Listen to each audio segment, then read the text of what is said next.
your sport. You have the villain. You have the thing that everyone's going to look at. If the biggest story is going to be if the Dodgers don't win. That's an awesome story for a sport. It actually creates juice. The NBA doesn't have that right now. I think the Dodgers are a great thing for baseball. Shefty next.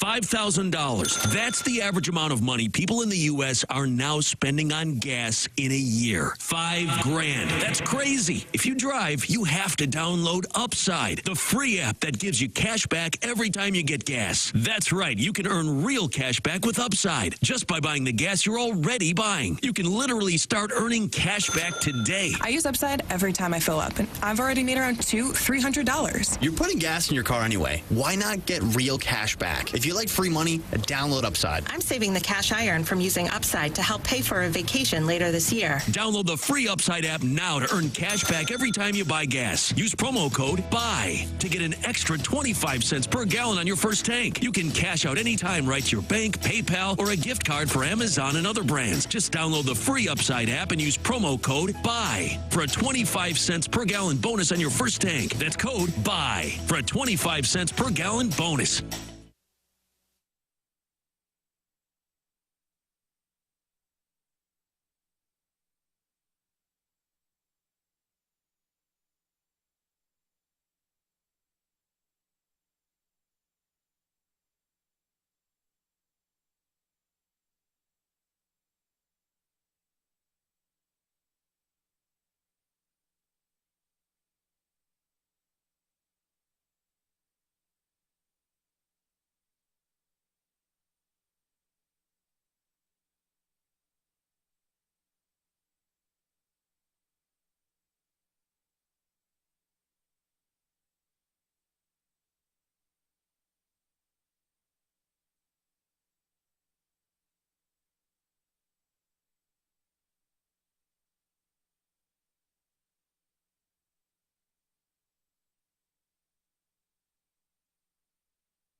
7 o'clock in St. Louis. You're listening to TMA. It's presented to you by Brown and Crouppen. Tim McKernan, Doug Vaughn, Martin Kilcoyne, Jackson Burkett, and Chairman Kurt with you on the program. Come on in. The water is warm on the YouTube chat, Doug. They wait for us in there. Well, I guess so. They're not going outside today, as cold as it is. They may as well sit and wait for us. You said it's the coldest weather you've experienced in your life. It is not, no. Okay, got a bad. Much colder in Minnesota than it is here. This would have been middle of August in Minnesota, so it seemed. So we're not even good at cold weather? No, we're not the most extreme. For sure. I saw where they might get 5 inches of snow in Houston. Yeah, New Orleans is facing it today. Gosh. A chill everywhere. They said right at the tip of South Florida. It's about the only place. Martin on the camera looks like a gerbil emerging from a tube right after you use a lighter. Yeah. He's just popping up. His head Maybe I am. popping. Gerbil emerging from the tube. Yeah, with a lighter. You really painted a visual. Yeah, Tim. I wanted to try to be as vivid as possible. You know, we haven't done a program since Friday. The station was off yesterday for Martin Luther King Day. And so, Doug, we're loaded for bear. I don't know. Martin, I don't know if you were talking with Doug about it or not, but Doug said there's so much to get to. Maybe we do 6 hours instead of 4 today? 6 or 7, maybe. Yeah. We should probably tell stick PK around. and Ferrario, Yeah. you boys are good. We'll just take it right into the fast lane. Yeah. We could go till, 2, 3 o'clock or so?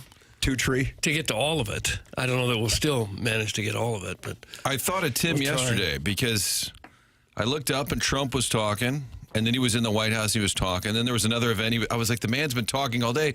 Kind of like Tim when he went, was it 3.5 hours you did? Poor Jackson. He's on the receiving end when I go full Rogan. Yeah, yeah. Speaking of which, by the way, on the Tim McKernan Show podcast today, Doug, I think the best Instagram account outside of Ella Reese's is St. Louis Starter Packs. Okay. And today, many have thought that this man right here, the pride of Horton Watkins, class of 2016, Jackson Burkett, is the person behind St. Louis Starter Packs. Jackson, would you like to address that? I've been counseled not to. Oh. Wow. Well, what does that mean? That means you're neither confirming or denying it? Yeah. This guy's pretty savvy. However, the real person, is it Jackson, will be with me on the Tim McKernan Show podcast. We are doing the interview today, and Doug, he is going to come out and reveal himself with the full name and the stories behind the account, which I think has 22,000 followers on Instagram. Really? It's at St. Louis Starter Packs. I personally find it brilliant. And in addition to that, we are now partnering with St. Louis Starter Packs on our TMA STL shop.com merchandise, as St. Louis Starter Packs has designed a number of T-shirts and hoodies, and the first one that we are debuting today is he is, just like me, fascinated by our region's support of the Kansas City Chiefs. Doug, the hoodie is anyone but the Chiefs, and it is available for you at TMASTLshop.com. Jackson, I always review the fashions with Jackson because, you know, he's for the youngs and I'm for the olds. And Jackson said, I'll buy it and wear it every day. Yeah, absolutely. Will you really hate the felt Chiefs? even stronger about it after this weekend. Because of the calls they got? Nah, just their general vibe. And the vibe of the people around here. People right around here, right around the station? You talking about it on this dais, bro? Not on this dais. Just a lot of Instagram stories. That's where that's where the real stuff goes down. It's on your Instagram story. Yeah. What is this fella's initials? JB. JB. It's Joe Brown? Joe Brown has been doing it all the time? Joe Brown has been doing it all the Doug, time. on Sunday night, did you do a big Chiefs breakdown? I don't work there anymore, Martin. I have not worked there in 3.5 long years. Caesar didn't write about it. Are you sure you left? No. I'm usually in bed and about asleep by 9:30, which would be an hour and a half before Sports Sunday ever came on. That's true. And sometimes that would be early if an NFL game went late. I've never seen this side of you, Doug. Yep. No, well, you're seeing it now. I'm not there anymore. Don't really want to be there anymore. Won't be there anymore. Everything is up for you if you're interested in the Anyone But the Chiefs hoodie. Another request for T-shirts at the TMA_STL Instagram account and St. Louis Starter Packs, which I would recommend following anyway. So TMASTLshop.com as me and Starter Packs are working together now. Ladies and gentlemen, we've got a lot to get to. That's why Doug wants to do 7 full hours. No breaks. And you're welcome to call in the Callier and Thompson phone lines, 314-974-0101. The Fighting Irish quest for greatness and a national championship comes up short. They lose to the Buckeyes, and Ryan Day was able to kick a field goal to allow the Buckeyes and their bettors to cover, and they cover the 8.5 points and win the national championship. All right. You don't think he kicked the field goal for the bettors? It made it a 2-score game. Well, Marcus Freeman went for a field goal that would have kept it a 2-score game, so I'm not sure what to think anymore. Right. I was sitting there watching that with the family, Martin, on the south side, Tam Avenue. Shirts off. They haven't renamed Tam Avenue. Wait, hold on a second right there. Did you hear that, Martin? Did you catch that? Maybe you're getting ready to get all tatted up. I don't know. Why must everybody wealth shame on this program? I'm a meat and potatoes guy. I'm a proletariat. Extremely relatable. I caught a tone. Did Doug say shirts off? Yeah, did you catch it? Did you catch it? Well, Like you had a big N painted on your chest, and your dad had a D. Just like a bunch of Hoosiers. That's what he meant. Bunch of Hoosiers. Okay. That's what it meant. I know exactly what it meant. I've heard it all my life. But either way, family's all there. My brothers, my sister, her husband, my brother-in-law's family in town, because we had a birthday party for my brother-in-law. They're all there. My dad, surprisingly, Martin, pretty calm throughout. I think it's because the outcome didn't seem to be a sweat. Down 31-7 doesn't really seem like you're going to have a sweat. It sucks. Probably not all that surprising for a number of people, even Notre Dame fans. And then all of a sudden, here come the Irish. And down by 16 points. And they have it deep in Ohio State territory after finally getting a turnover. 4th down and 9. Down 16. 9 minutes left. And Marcus Freeman sends out the field goal unit. And I want to present to you, again, because I'm relatable, I'm going to use the word dichotomy. Oh, Lord. Between the way Ryan Day handled a crucial moment and the way Marcus Freeman sat on the ball down 21-7 at the end of the first half. 4th and 2 in the second half, the game getting away from them with their inability to stop Ohio State's offense and them having real issues moving the football themselves. And on 4th and 2, decides to punt it, except it's a fake punt, when I would imagine Ohio State was pretty hip to the possibility of the fake punt, considering Notre Dame enjoys running fake punts. And then down 16 with 9 minutes left, game on the line, and he trots out the field goal kicker. The field goal kicker makes it great. Jeter, who had his issues, but he was the hero against Penn State, whatever. You're still down 13. Let me kick a field goal to still make it a 2-touchdown game. Could not believe it, and neither could the Notre Dame broadcast, which was not holding rights last night. Take a listen to this. This is the radio call. Are they bringing the field goal team out? I don't know. Well, I don't know what this is about. I'm not sure. This does nothing for you. This math doesn't make sense in my mind unless you're doing a fake.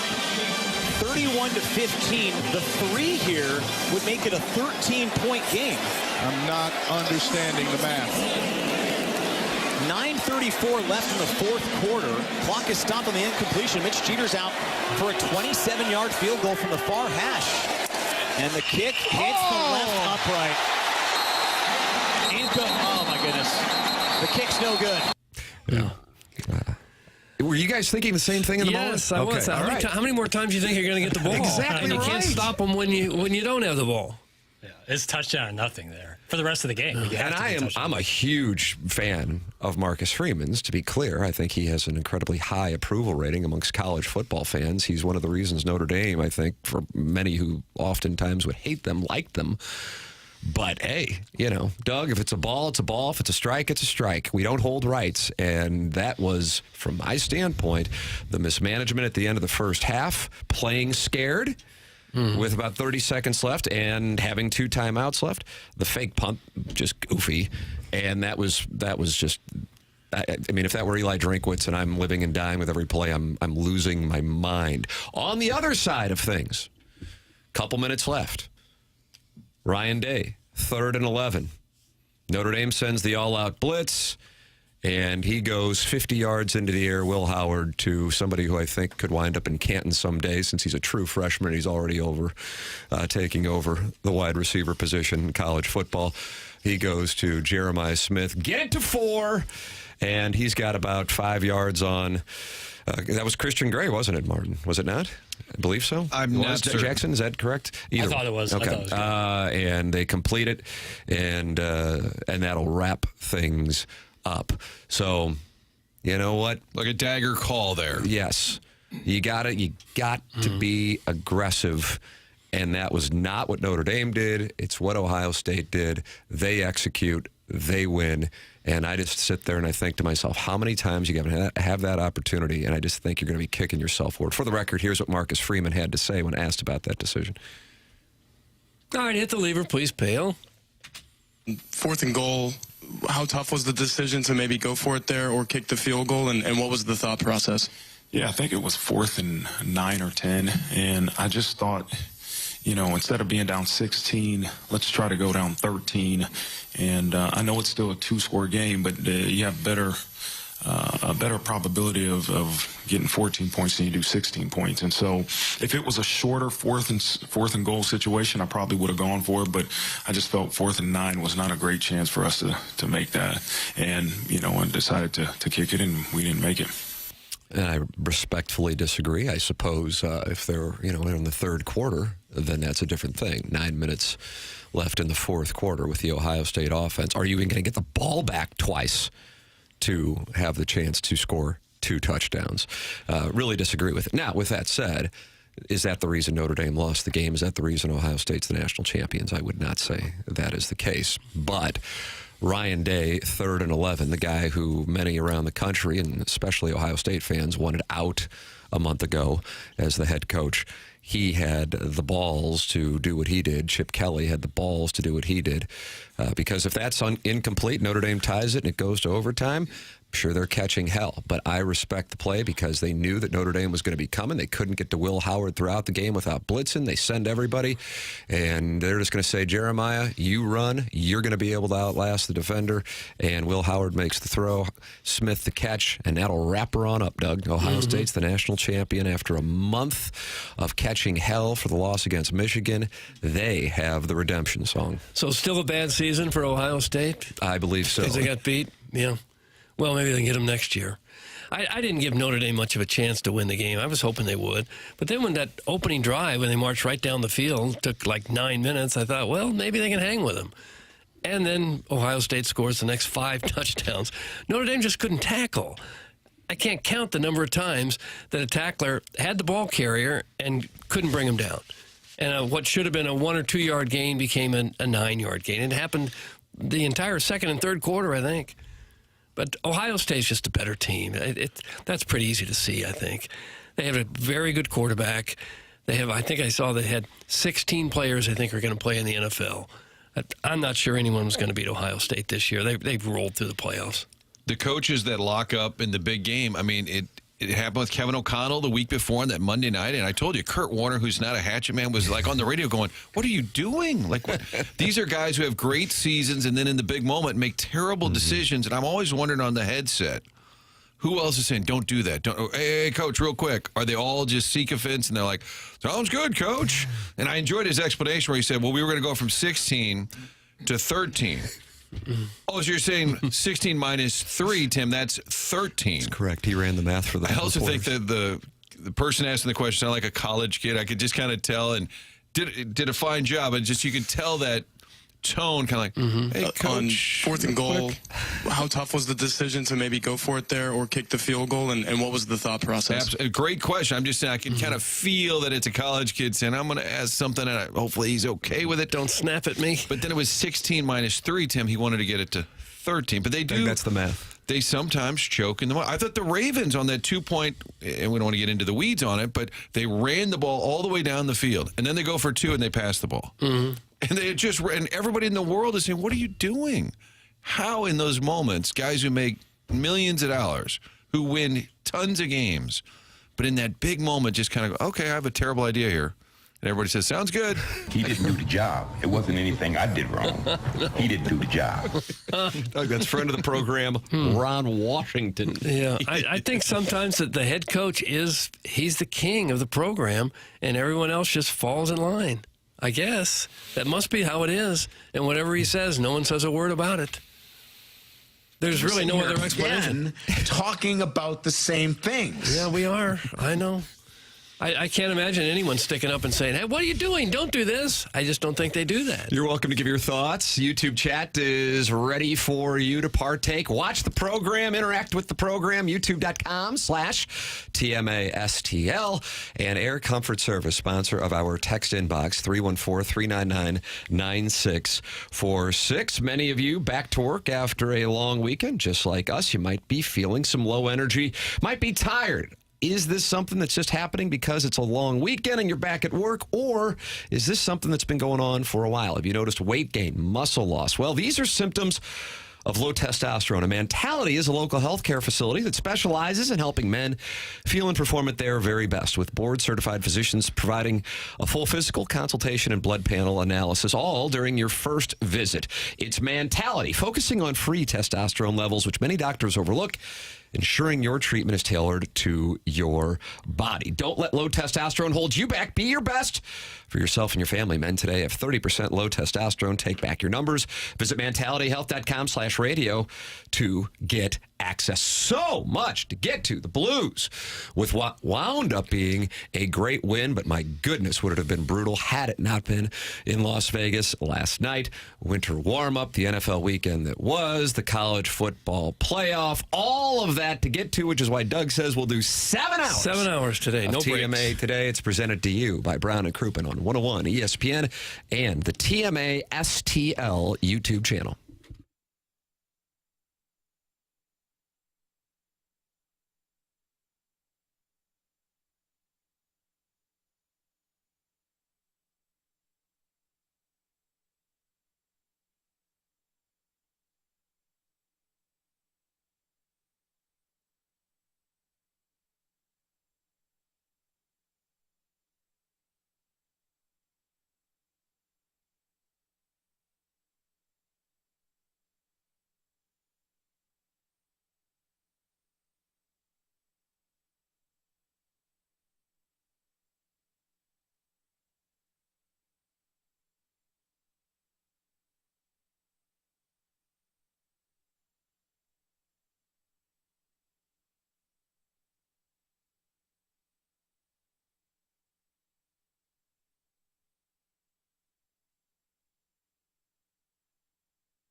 Us Notre Dame fans are. Why?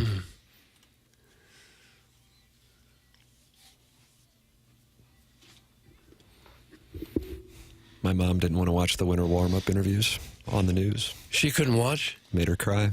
Oh. Tim, a lot of good vibes down there. Players are optimistic. Going to surprise some people. You know, you could go to any fan fest around all 30 teams, and you might hear sound bites of that ilk. I wonder if the Pirates players just say, I don't know. It's funny you said we'll it. See what happens. I saw Paul Skeens, and he looked like a second-year player who kind of had to be at their little fan festival thing. That has to be tough to be about the best in the business at what you do and be saddled with the worst team around. Well, they asked him, like one of the reporters asked him, like, what would it take for you to stay in Pittsburgh long term? And he just was like, he couldn't answer because, like, how are you supposed to answer that? Like, the obvious answer is ungodly amount of money. What else is what else is there? New ownership. Paul, do you think you'll be a Dodger at some point? That's the question. That is the question. When do you plan on looking for homes in Southern California? Right. Ladies and gentlemen, it's TMA. The show is presented to you by Brown & Crouppen, Munganess, the sponsor of our 7 o'clock hour.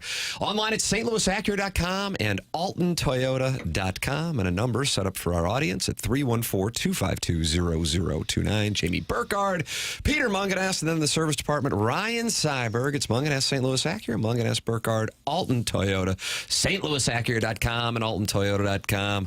And if you want to call or text with any questions, requests you may have, 314-252-0029, 7 o'clock hour sponsor here on TMA, where 156 friends are already in the YouTube chat. The Air Alliance team sponsor of our studio cameras here on 101 ESPN, youtube.com/TMA.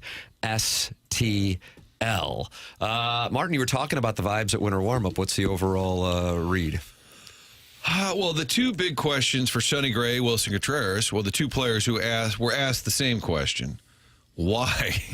Why are you here? Why did you stay? And Sonny Gray basically said, I don't think we'll be as bad as people think. I think we could surprise some people.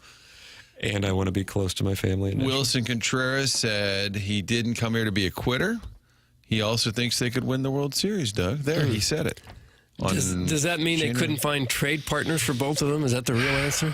I don't know. But both of them they're bullish on this squad.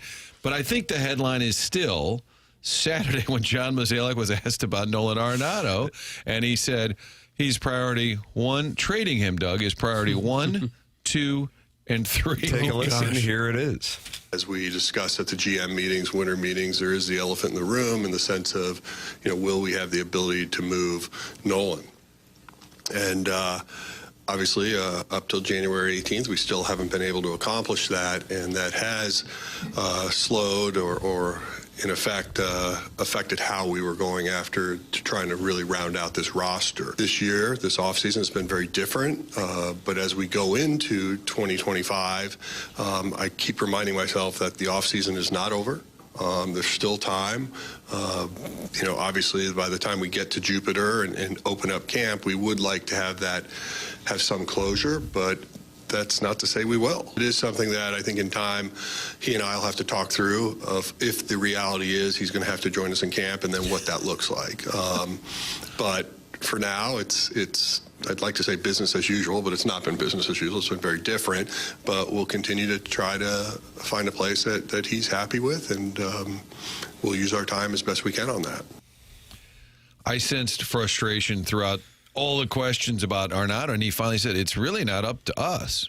And I think the deal with Houston that was in place and that he vetoed, which he has the right to do, I sensed that the Cardinals felt that was sort of agreed upon, like, hey, we got a deal, you good. And then they vetoed it, and the Cardinals like, we're back to square one. What do you want us to do? Hold on a second. I want to make sure I follow you. You thought, your read was that the Cardinals thought that he was good with going to Houston, and then the time came, and then he vetoed it? I don't know that for a fact. My sense is... I would imagine they wouldn't pursue it. They wouldn't have gotten that far down the road. And I think as more questions were asked, Mozeliak kept saying, listen, we can only do so much. We're not in control. The player has the ability to... He said, we can't just trade him.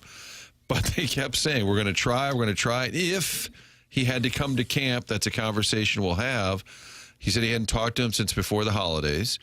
So, I mean, I think it's what we've talked about on this show. Both sides sort of won out, but I don't know how that's going to happen now, especially in the leverage game. Every team out there knows they're desperate to trade him. So, hey, we'll give you a couple mil, and you guys pay the rest. And what do you say? Like, they don't have any leverage right now, and I think, and again, I don't know this for a fact, but I think they're a little pissed off. Like, hey, we had a deal. You wanted out. Houston's a pretty good club. I'm sorry it's not L.A., it's not the Yankees, but this team wants you. We got a deal. Let's do it. And when that fell through, I think the whole offseason, whatever they were going to do was probably minimal. But I agree, they can't make any move with that money still sort of hanging out there. And the DeWitts did say yesterday, if they had to pay Arenado, they wouldn't cut money somewhere else. They would just do it, which means they have the money to spend. It's going to be extremely awkward if he shows up at spring training and plays. Be fun at the picnic table. Mm-hmm. Nolan, would you like to answer a couple of quick ones? Have you had a chance to meet Jackson? Favorite fry in St. Louis?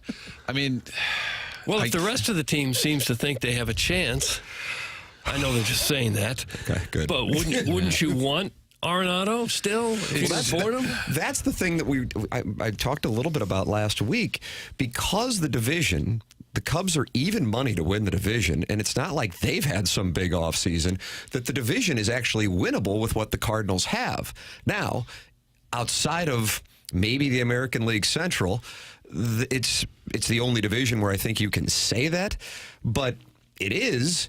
And so then you go, well, then maybe we pursue it. But like I don't rethink matters a little bit. Exactly. But what I don't know, and I don't know if any of us know, are things just untenable between the Cardinals and Arenado? You would think they have to be at this point, especially if they think they had a trade and he vetoed it at the last minute when apparently he gave them the go-ahead to pursue it at some point. Yeah, I think at this point, they're saying it without saying it. Neither side wants this to move forward. And is there a way out? I don't know. How it got to this point, again, I'm not clear, but the agent is out there saying, well, maybe Seattle, maybe Detroit. Remember Boston, they tried to drum up interest, and all of those reports had the caveat, it's not clear if the Red Sox are interested. Right. Alex Cora awkwardly answered the question about Nolan Arenado last week at the Boston fan fest. Kind of a big one. And then Mason Wynn is sitting there answering questions, and he's just a pro. He's going to be a stud for a while. God bless. But he just kept saying, well, and, hopefully things will work out with Nolan, and hopefully... As if, and these guys are in an awkward spot. Right. It's a respected veteran, and they're like, well, I don't know if he's here or not, but hopefully they can work that out. And I'm sure if you're Mason Wynn, you'd prefer to have that guy to your right, a 10-time Gold Glove winner if you can, but it's playing out in public. I think Mozeliak has been as transparent on this as he can be. I agree with you. I felt sympathy for him watching him handle that. And he basically said, I don't know what else to tell you. All I can do is ask for patience. He realizes he's got like a 0% to pray, and he's using the word patience. For the record, which I don't know if they said, did they mention Bregman's name like specifically? I mean, it's understood that's what the situation is. That's the domino. Alex Bregman, and the team that, and this may surprise people who haven't monitored it closely, that is really in the mix because they're not one of like the 5 or 6 teams that, compete in free agency in 2025 as baseball heads toward a monster work stoppage here in 2 years that I guess like death people just don't want to talk about. But is the Detroit Tigers. And from the Detroit Free Press this morning, just a couple hours ago, Alex Bregman, the consensus best position player remaining in free agency, is ready to sign a contract as spring training approaches. The Tigers remain interested, but negotiations are at a standstill with less than 1 month until the first full squad workout in spring training, according to a source with knowledge of the situation. Detroit needs a right-handed hitting third baseman and has the payroll flexibility to lock up a franchise-altering free agent. It's unclear if other teams are more actively pursuing Bregman. So the Tigers are a team that really want a third baseman, right-handed bat. They can afford it. The question is, if he were to go somewhere else, would they pursue Arenado? But then it gets into the question, of course, would Nolan Arenado say, yes, please, let's go to Detroit? And what a turn that would be if your dream was to return home to Southern California and you find yourself in the Motor City. But he might not have a lot of options. The choice might be, do I go to St. Louis or do I go to Detroit? And if it's a domino falling, if Bregman goes to Detroit, and you can see the A.J. Hinch, maybe that's a reunion deal, makes sense for the Tigers, but that's one less spot for Arenado.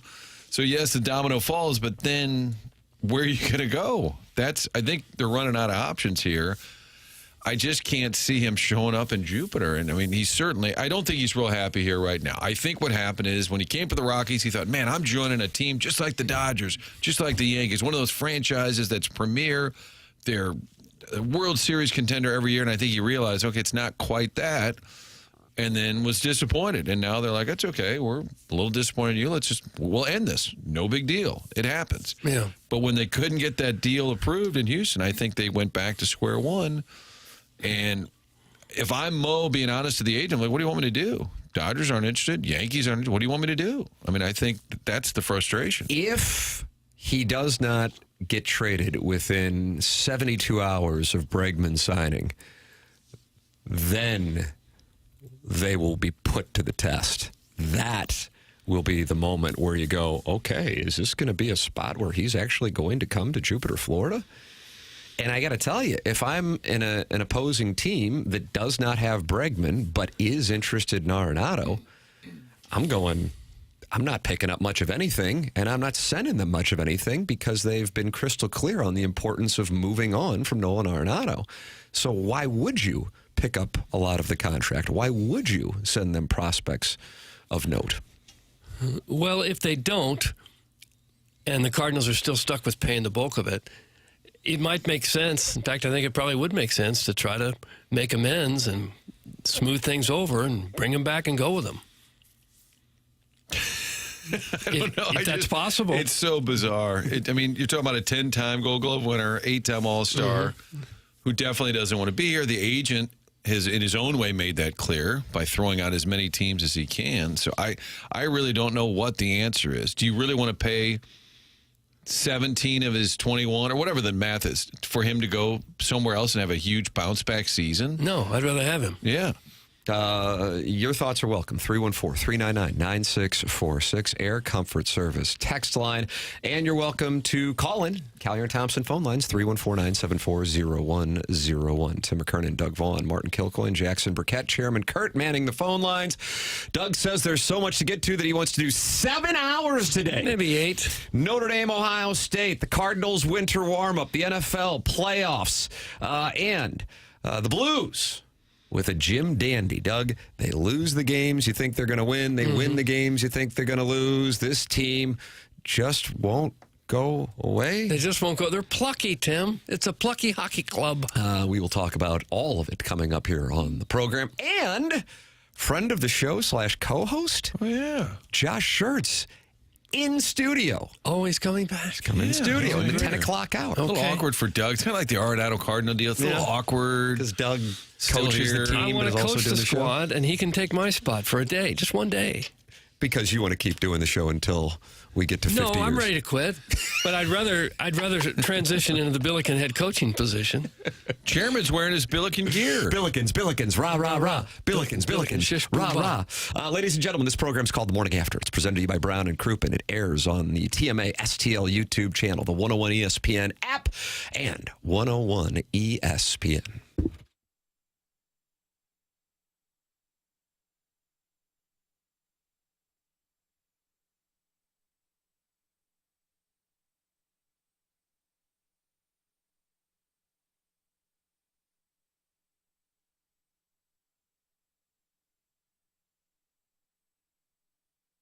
Tim McKernan here for Stewart's American Mortgage. If you are someone who is looking to purchase a home, a refinance, or if you are looking to consolidate some of your ugly credit card debt, maybe you don't know exactly what direction to go on any of these things. Well, let me make it easy for you. Call Stewie from Stewart's American Mortgage Corporation. He will help you every step of the way. If it's a new home you're looking to purchase, he'll get you to the closing table fast, try 10 days, and he'll get you the best interest rate possible, and he'll also has that bagel loan that can help you out as well. What is the bagel loan? Here is your answer. If you borrow $200,000 or more, there's no underwriting fees, no appraisal fees, no title fees, no lender fees, and no closing cost. Stewie is your guy, and he couldn't make it any easier. He gives out his personal cell number, 314-324-4440. That's 314-324-4440, or you can Google the bagel loan.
This is Action Jackson with a Sports Center update driven by Johnny Londoff Chevrolet and Johnny Londoff Autoplex. The Blues win last night, 5-4 in a shootout. They are off today, back in action on Thursday, taking on the Golden Knights again. Pre-game at 6 p.m. right here on 101 ESPN. Puck drop at 7 p.m. That was another Sports Center update driven by Johnny Londoff Chevrolet and Johnny Londoff Autoplex. See them at Londoff.com. Chevy, together we drive. Are you kidding me?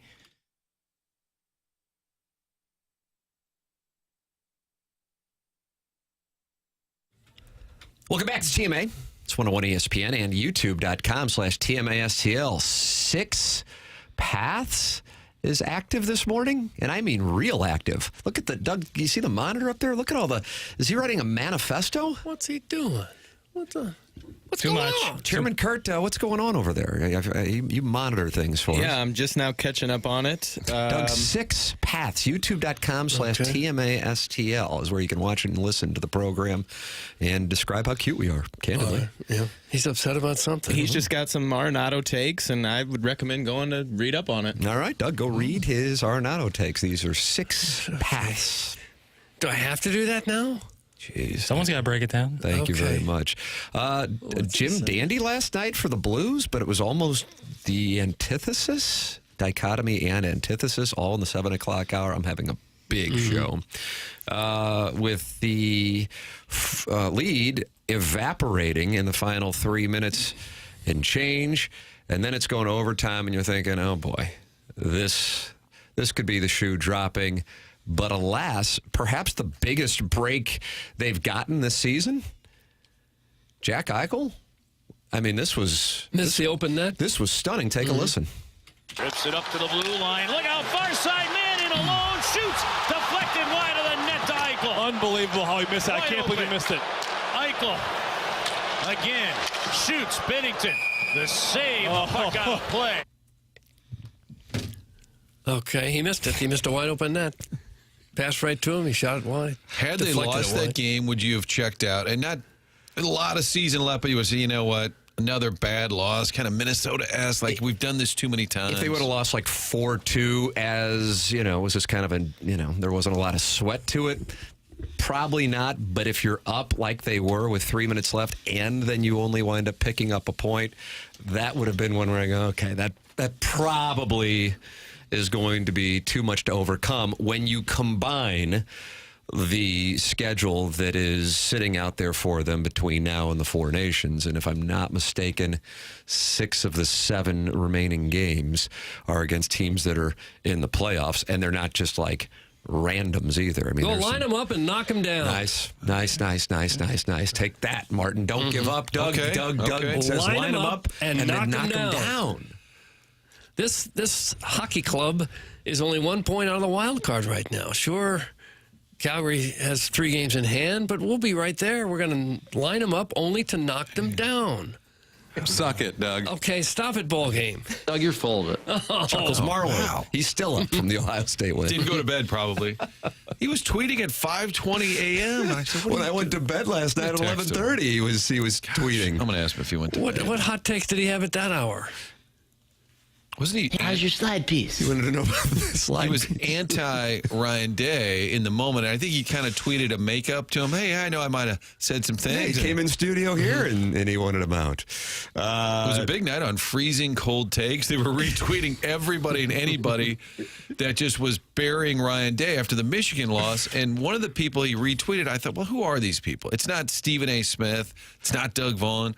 And I clicked, and it was a photographer at a Cleveland TV station. Oh, wow. And I thought they're really digging deep to find people to retweet. The non-ling, Doug, you know him Sure. from the International Brotherhood of Nitwits from days gone by on this program. Kevin Lorenz, big hockey guy, texted just now to my phone. Braden Shen has settled into the crafty old man in a golf scramble role. Young power on the wings and Shen still money around the greens. You like that? You like that from the non-ling? I guess it's not bad. I guess we'll go with it. Doesn't sound like you like it Crafty much. old man and a golf scramble. I don't think Shen would be happy to hear that. But I guess there's some comparisons. He's playing well, Doug. The I was- captain is dialed in. I was listening to Joey Vitale on the Curbside podcast this morning, and he said he saw Shen yesterday on the bike and said, how you feeling? He said, it's the best I've felt all season. And here we are, about 50 games in, and, the crafty old man around the greens, the wizard around the wedges, the boss of the moss. Oh, I don't know. He's sick, huh? Yeah, Walter. Yeah, he's feeling good. Here's what Jim Montgomery had to say following what was a huge victory, moving them back to within a point of the 8th spot in the West. Our pace and our effort. I thought our habits, stopping on pucks in the D zone, stopping on pucks that didn't get out of the D zone, stopping on pucks that were stopped at the goal line.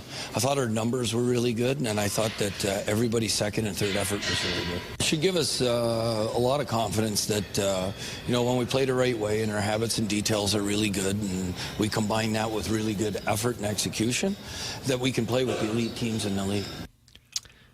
Doug got this text, and I don't know what it means. Okay, well, I need the attention of the dais to try to interpret. Martin, here you go. Okay. All the cover fire you guys throw for that piece of S, Nick Saban's favorite word that's now welcomed on game day, kind of makes you guys pieces of S. And then with a thumbs up emoji. All that cover fire that you guys throw for that piece of S kind of makes you guys pieces of S. Thumbs up emoji. Who was the original piece of S? That's what I'm asking. Okay. Is it a fresh text, like in the last couple minutes? 7:42, and Clarkson Jewelers tells me that it's 7:46. I wonder if it's Mozeliak related. I just feel that kind of animosity is typically about him. Like, they wouldn't be saying it about Shen or Montgomery. I don't think they'd be that Marcus strong. Freeman. Read this dumbass text. Yeah, Jennings. I feel like it's probably because we were talking about Mo and Arenado. That's my guess. Maybe they can respond. Okay. That's my read. Call in if you would. Call in. If you would like. The number is 314-974-0101. Or, of course, you can text in 314-399-9646. And of course, you can always podcast. Go back and podcast like the Dickens, PLTD, and Jason Gosrow and Schaefer Door Company, the sponsor of the podcast. I imagine there's some garage doors that won't go up this morning. I'm telling you. It gets cold. Yep. Yeah, you might need some help, but you know the name that you need to think about anytime you have a garage door issue, and that is, of course, Schaefer Door Company. You know what I'm going to do now? I'm going to go ahead and spell the name of the company. Do it. Schaefer, S-C-H-A-E-F-E-R. Use it in a sentence. Schaefer Door Company is a marvelous way to get your garage door fixed if you have problems with it. There. Schaefer Door Company. What do? Well, they service all kinds of garage doors for service and new installs with LiftMaster. LiftMaster garage door openers are strong, quiet, and they are versatile. If you run a business or a warehouse, you got those big, giant garage doors, and when they don't go up, you really got a problem. Well, Schaefer is experienced in those types of jobs as well, and they will get out to you lickety-split to get it fixed if you have a problem. It's best to call or text 636-782-3608. Yes, I'll read it again. 636-782-3608. Jason Gosrow has assembled a marvelous team of technicians. They are not commission-based. They're not going to try to sell you something that you don't want. They just want to get that garage door working again because it can be crucial to your business or to your home. You got to get out of your house. Business has multiple family members working there. Many people have been there for a long, long time. Again, it's SchaeferDoor.com. Schaefer Door is a LiftMaster partner. Ladies and gentlemen, Tim McKernan, Doug Vaughn, Martin Kilcoyne, Jackson Burkett, and Chairman Kurt with you on the program. Josh Schertz going to be in studio in the 10 o'clock hour. John Kelly with his perspective on the Blues win last night, and plenty to come on the NFL weekend that was. Marcus Freeman, Ryan Day, post-game as Ohio State wins the national championship. And the DeWitts addressed the media yesterday. All of that coming up. Plus our Pick 6 results. I don't know how everybody did. I don't know, Jackson. Tell us what we got. It's coming your way. This is TMA 101 ESPN.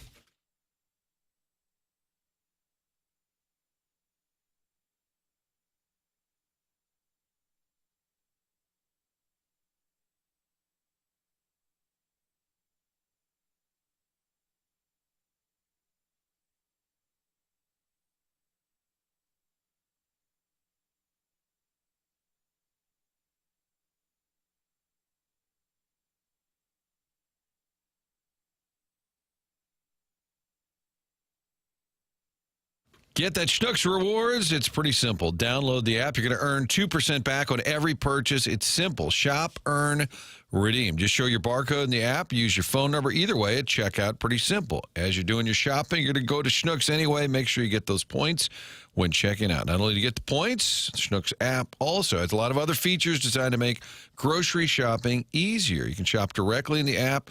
Order delivery or curbside pickup. You schedule, Schnucks delivers. It's effortless. Can't find those breadcrumbs? Easy. Get into the item search in the app. It's all right there on your phone, making shopping even easier while earning points. Everyone looking for ways to save a little money these days. The Schnucks Rewards gives you money back. So reward yourself. Download the Schnucks Rewards app today and start saving money off your groceries at your neighborhood Schnucks.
Doug, it sets a tone for a magical program, and the program's name is The Morning After, and it's presented to you by Brown and Crouppen. Tim McKernan, Doug Vaughn, Martin Kilcoyne, Jackson Burkett, Chairman Kurt with you. We welcome you to call in. Callier and Thompson phone lines 314-974-0101, and email in for our Design Air Heating and Cooling email of the day. The Morning After at InsideSTL.com.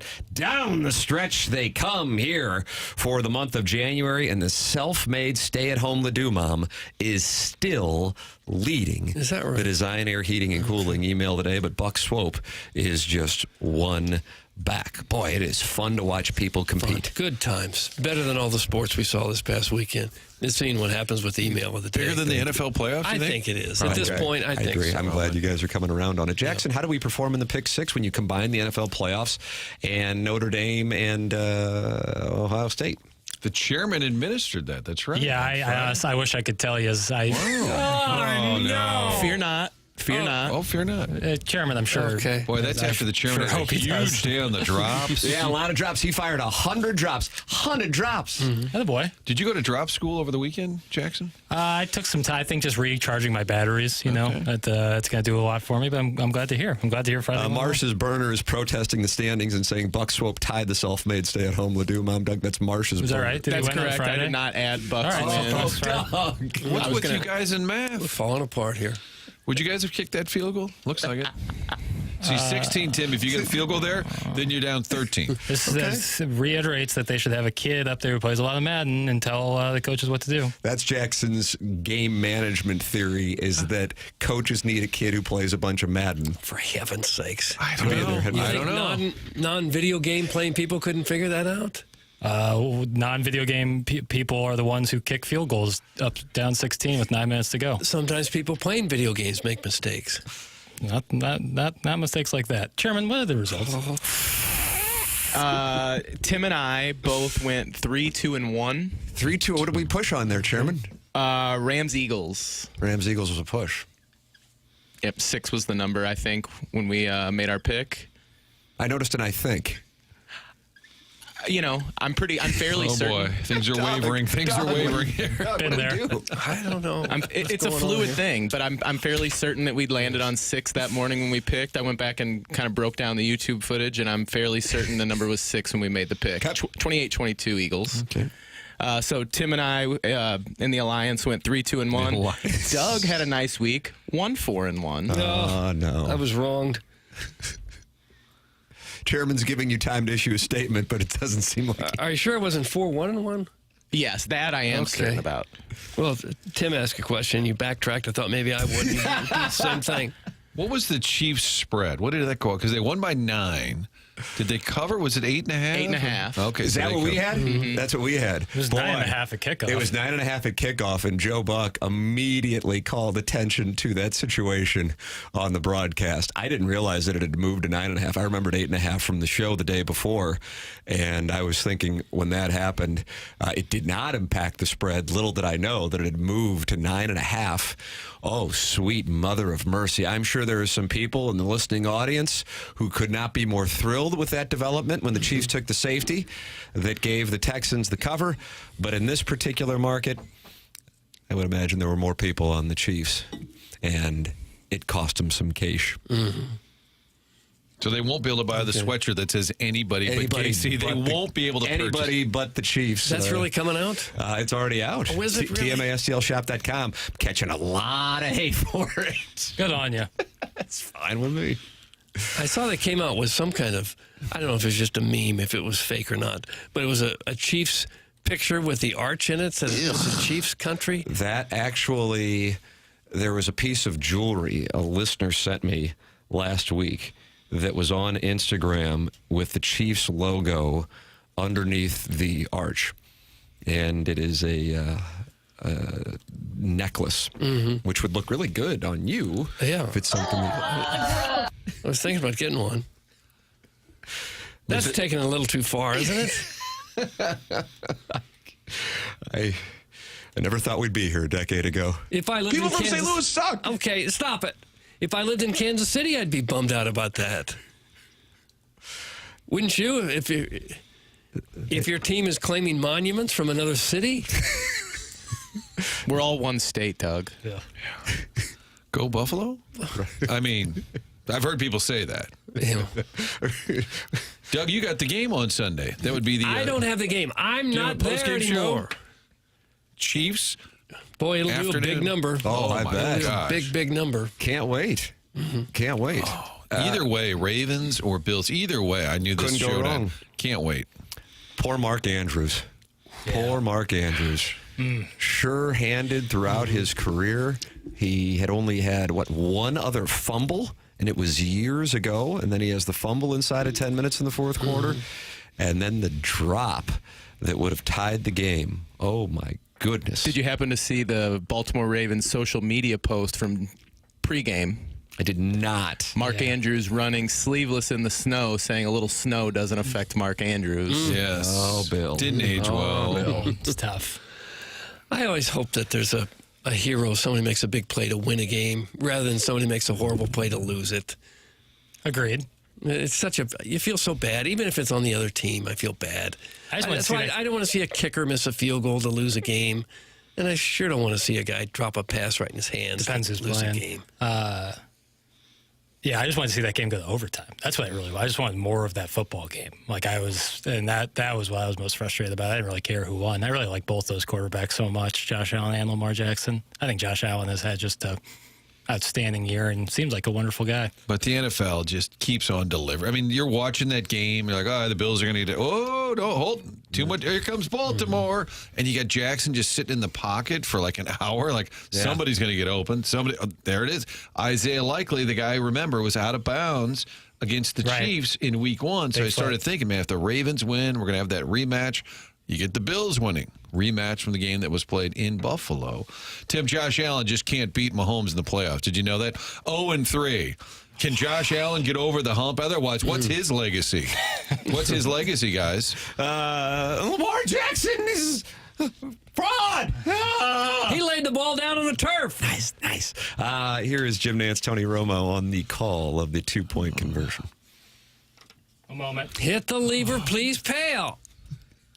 One moment. Oh.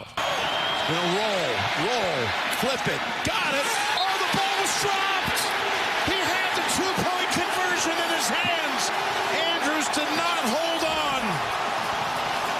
A little bit short, you got to catch that all day, but your foot slips, and Milano wasn't in on that play, actually, and guess what? He out-leveraged him. Buffalo wasn't prepared for that. What a play call. It's shocking. It's shocking. Got it. And now you got to live with that your whole career. That's brutal. Jackie Smith, didn't you always talk about that? Jackie Smith, maybe the best tight end of his era. Retired with many tight end records. Fantastic player. Great player. Drops one ball in the end zone, and now that's what most of America remembers him for. That image was making its way around social media in the following moments after Andrews' drop. Here's Lamar Jackson when asked about the loss in Buffalo.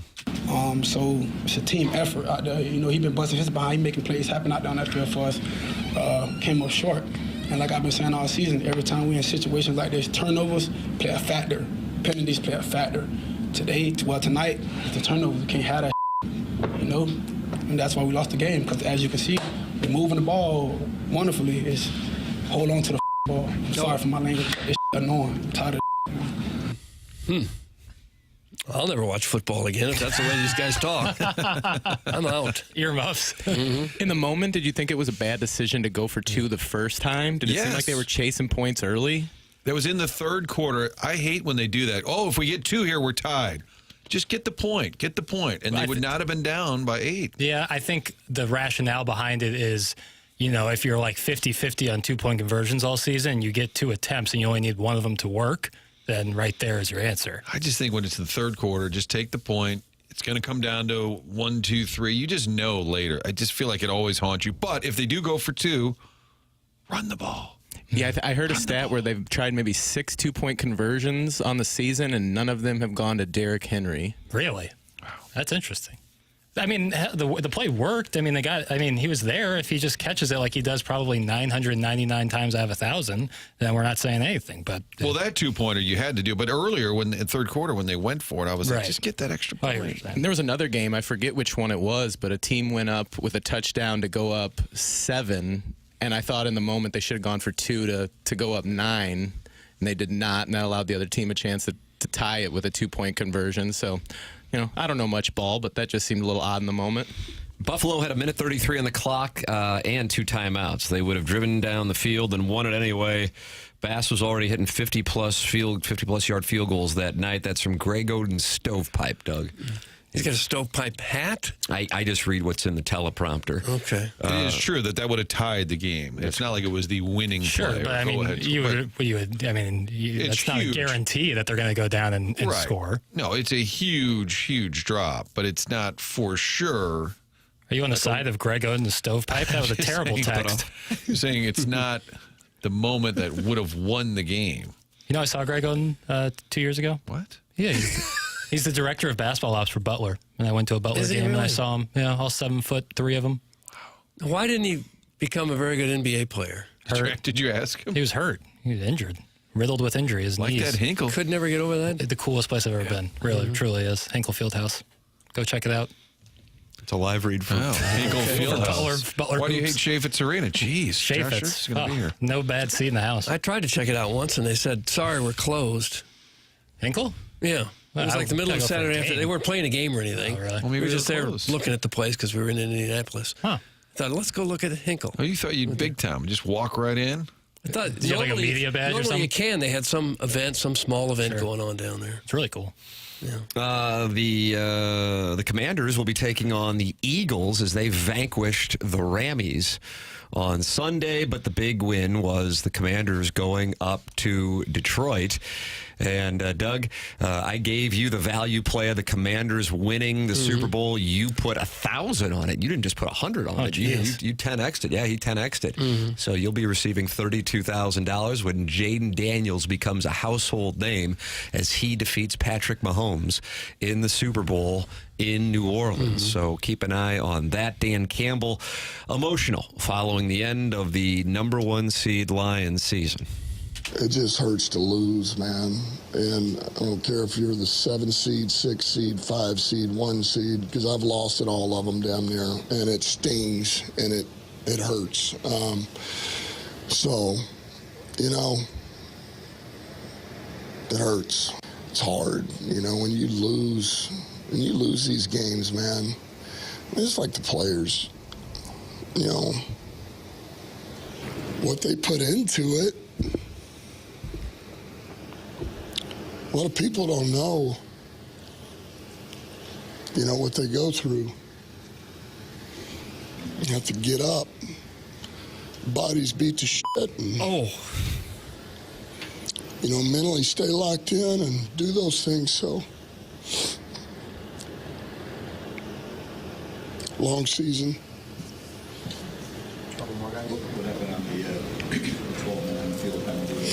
It's my fault. Trying to make him cry more.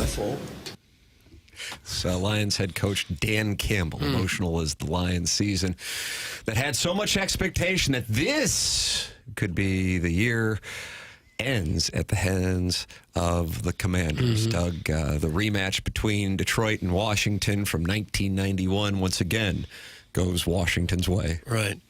Well, they call me Dougie 10X for a reason, because I think we saw it coming, right? The Lions had so many guys hurt. Well, they have like 16 guys out. Especially defensively. And they played through it all year, but it kind of caught up with them defensively this past weekend. They couldn't do anything to stop Daniels. And now many around the world now are aware of just how good that guy is. He is trending toward a household name as it is. And if he can go to Philadelphia and send that team to the Super Bowl, I mean, either way, if that were to happen, he's going up against either Mahomes, which I think would be the most glamorous one, or Josh Allen, and a rematch from the 1991 season. And it just goes back to that 1991 season in which I don't know that it does. Washington beat the Lions and Barry Sanders, and then Washington beat, and that was Mark Rippon, right? I think so. Beat the Bills, yeah. Could have a rematch. Exactly right. You think that was going through their heads before the game started? I guarantee you those guys were watching that when they were kids. None of them were even alive. Well, they probably put on like game film in the locker room at Ford Field. That's exactly right. Good old Danny Snyder somewhere watching as his squad is now back to prominence. Wouldn't you like to hear a little Dan Snyder interview at this point? Maybe he'll join us in the 9 o'clock. He's probably available. Magic Johnson is part of the ownership group. I saw him glad-handing right outside the locker room as the boys came in off of Is he really? He was in, and the Dodgers, too. Yeah. I think he's probably like a bunch of groups, right? That's what I don't think he's sole owner. I don't think he's owning anything. Speaking of the Dodgers, Doug, we got a situation. And Ken Rosenthal, who I am a fan of, gotten to know him a little bit personally. He's regular on TMA, been in St. Louis, and is a great guy. Did his podcast yesterday, and I'm anxious to play what he had to say regarding what I think is now also becoming household news, kind of like Jaden Daniels is becoming a household name, and that is what in the hell is going on with baseball. And Martin, kind of like you and Ed Herman, with the competitive balance discussion, Ken Rosenthal gives his perspective on it with the competitive balance conversation. You will hear that in a matter of moments. First, I would like to tell our audience about 100 West Dental. I know a lot of people sit there and go, I don't want to go to the dentist. I just don't want to deal with it. Or they say, I don't have dental insurance.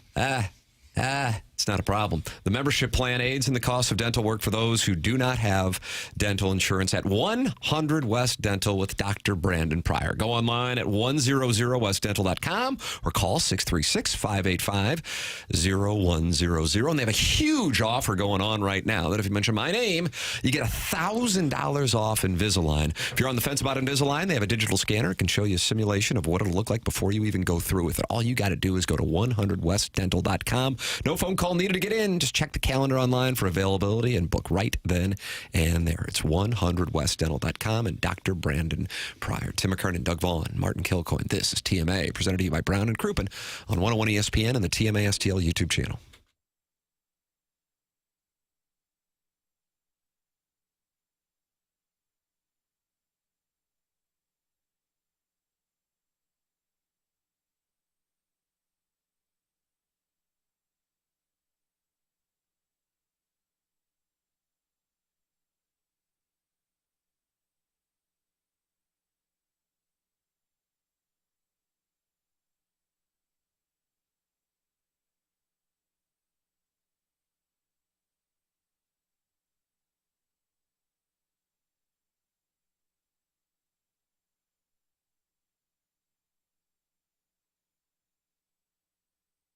I'd like to tell you about Aesthetic Design and Build. They have been building high-quality custom decks and outdoor living spaces now for over 30 years.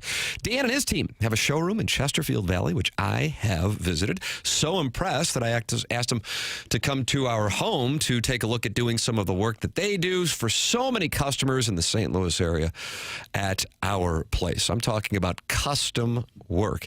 Whether you're wanting to do a full-on custom deck, you want to add on a pergola, or even if you're looking to shade your covered patio with a retractable screen, they really do have answers for it all. And you can see it by going to the showroom in Chesterfield Valley or going online at aestheticdesignandbuild.com. That's aestheticdesignandbuild.com. Their number is 636-532-5008. When you call, make sure you let them know you heard about them here on TMA. Ready to take your outdoor space to the next level? Dan and his team at Aesthetic Design and Build have you covered. Call them at 636-532-5008 or visit them online at aestheticdesignandbuild.com.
Get you fired up, Doug?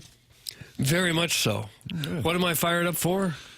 The Blues hockey. Blues hockey. Mizzou and SLU basketball. That's right. Josh Schertz in studio, 10 o'clock hour. Right. It's a Fisher Window and Door Store, 8 o'clock hour here on TMA 101 ESPN. Watch the program, interact. Look at that YouTube chat. You look up that monitor above Jackson's head. I mean, it's active as the day is. Rick at the Victory Motel is talking to Aaron in St. Chuck.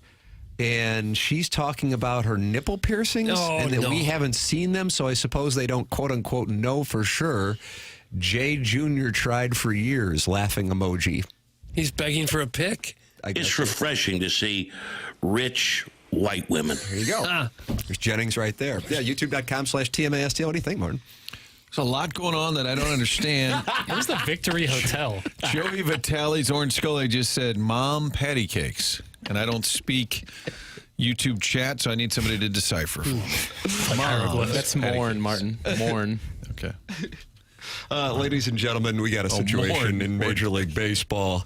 Doug, the Dodgers have added more people since we did a program on Friday. Do they have enough roster spots to sign everyone? To sign all of the free agents? It's off the rails.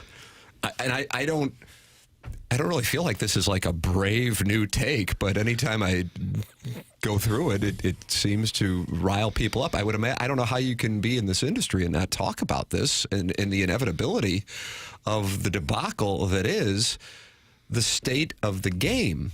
It blows me away. So I was looking for. I really enjoy Ken Rosenthal. Number one, I like him as a guy. Number two, I enjoy his work. And then he has this podcast that he does every Monday and Thursday. And so I was looking forward to his reaction to the Dodgers adding on and the cries from many around the game that this is creating an unsustainable model that when the CBA expires following the 2026 season, we could be staring down the possibility of a long work stoppage.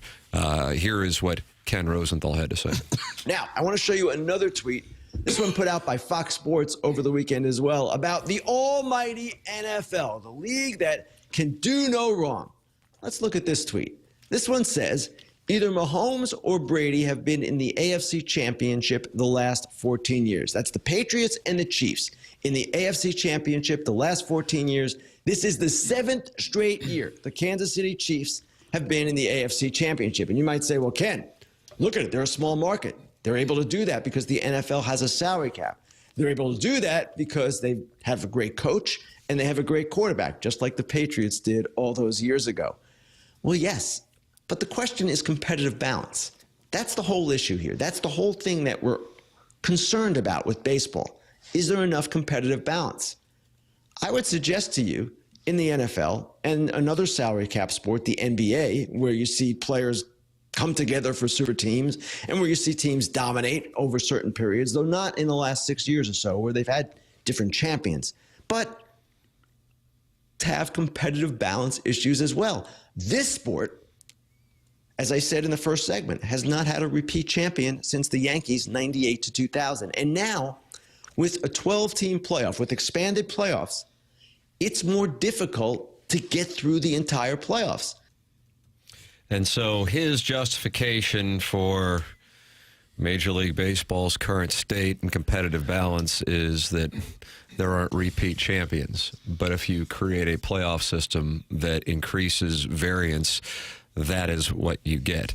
I would argue, let's look at the standings over the last 25 years and see how much diversity there has been with teams winning over 95 games. Baseball has just created a system in which it'd be like teams playing one quarter in a football game to determine who advances in a playoff game. Actually, mathematically, it would be less than one quarter.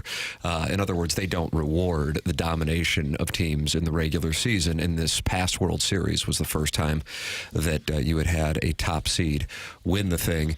And since it started in 2022, the National League representative had been the 6th seed each year. So if that is your argument, and I understand he loves the game, and I don't think because he's holding rights he's saying this. I think he just loves the game and pushes back against the criticism, and I understand that. I don't think that makes him a bad guy or carrying baseball's water. I just disagree with where he's coming from. And for the record, MLB Trade Rumors did a, Doug, would you call it a Gallup poll? No, not unless it's done by the George Gallup organization. Do you want a salary cap in the next MLB CBA? And 67% of voters said yes. I want to talk to the 33% who are like, no, everything's going great. It was like Steve Cohen bought some bots or something. Those are the people living in L.A. and Chicago or New York. That's exactly right. Yeah, Mm-hmm. take out those who. And he went on to say, and I watched the entire episode, that if you're a Dodgers fan or Yankees or Mets fan, you probably like the current. But here's the thing: I wouldn't, because it doesn't create drama. You have essentially 20-plus teams just sitting out the offseason because they cannot compete. And therefore, you already know going in that the chance of a team to win the World Series is just if they win one of those goofball best-of-3 series and then the best-of-5. And then you got to win the best-of-7.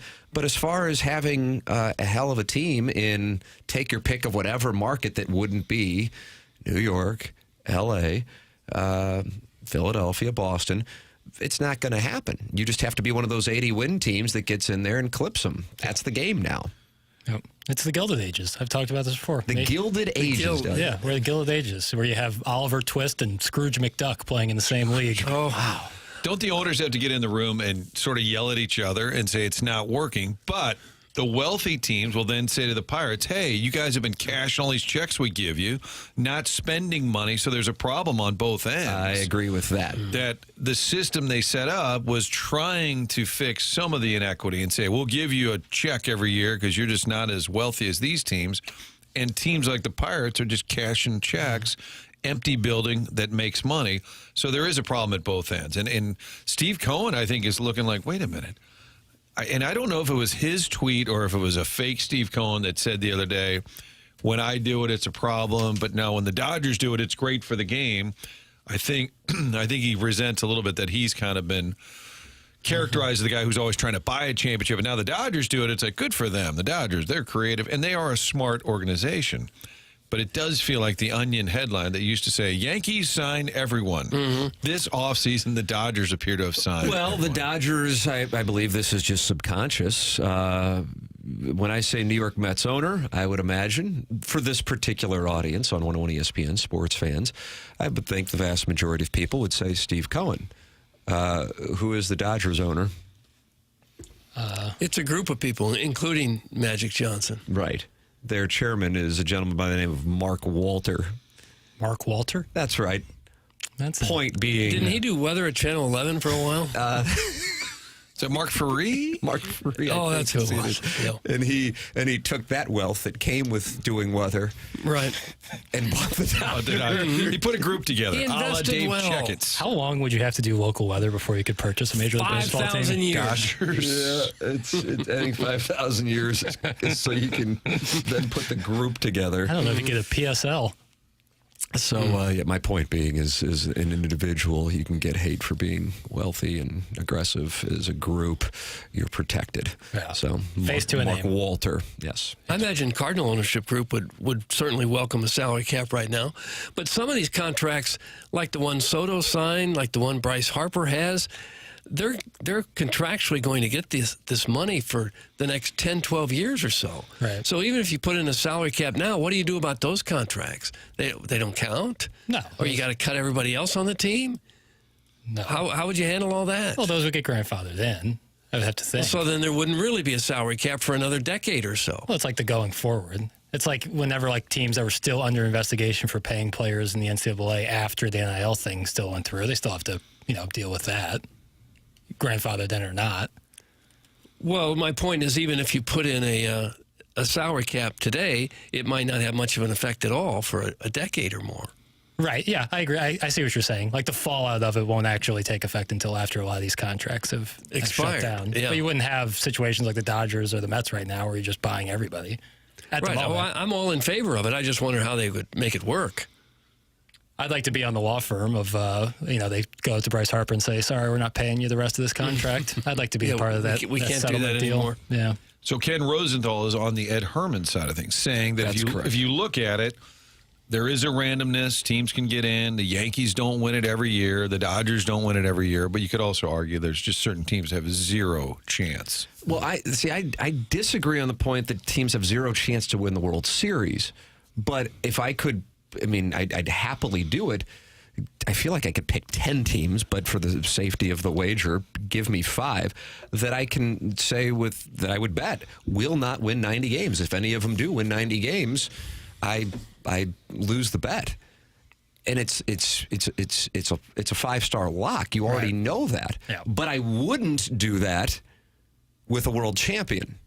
And so if you create a system that gets closer to a coin flip than rewarding the 162-game season, and then you can go, look, you don't know who's going to win the World Series. Well, you've created a self-fulfilling prophecy to claim that you have a chance for whomever you might cheer for. But as far as a team that is legitimately having a great regular season, you could already eliminate, you could probably eliminate half the teams right now.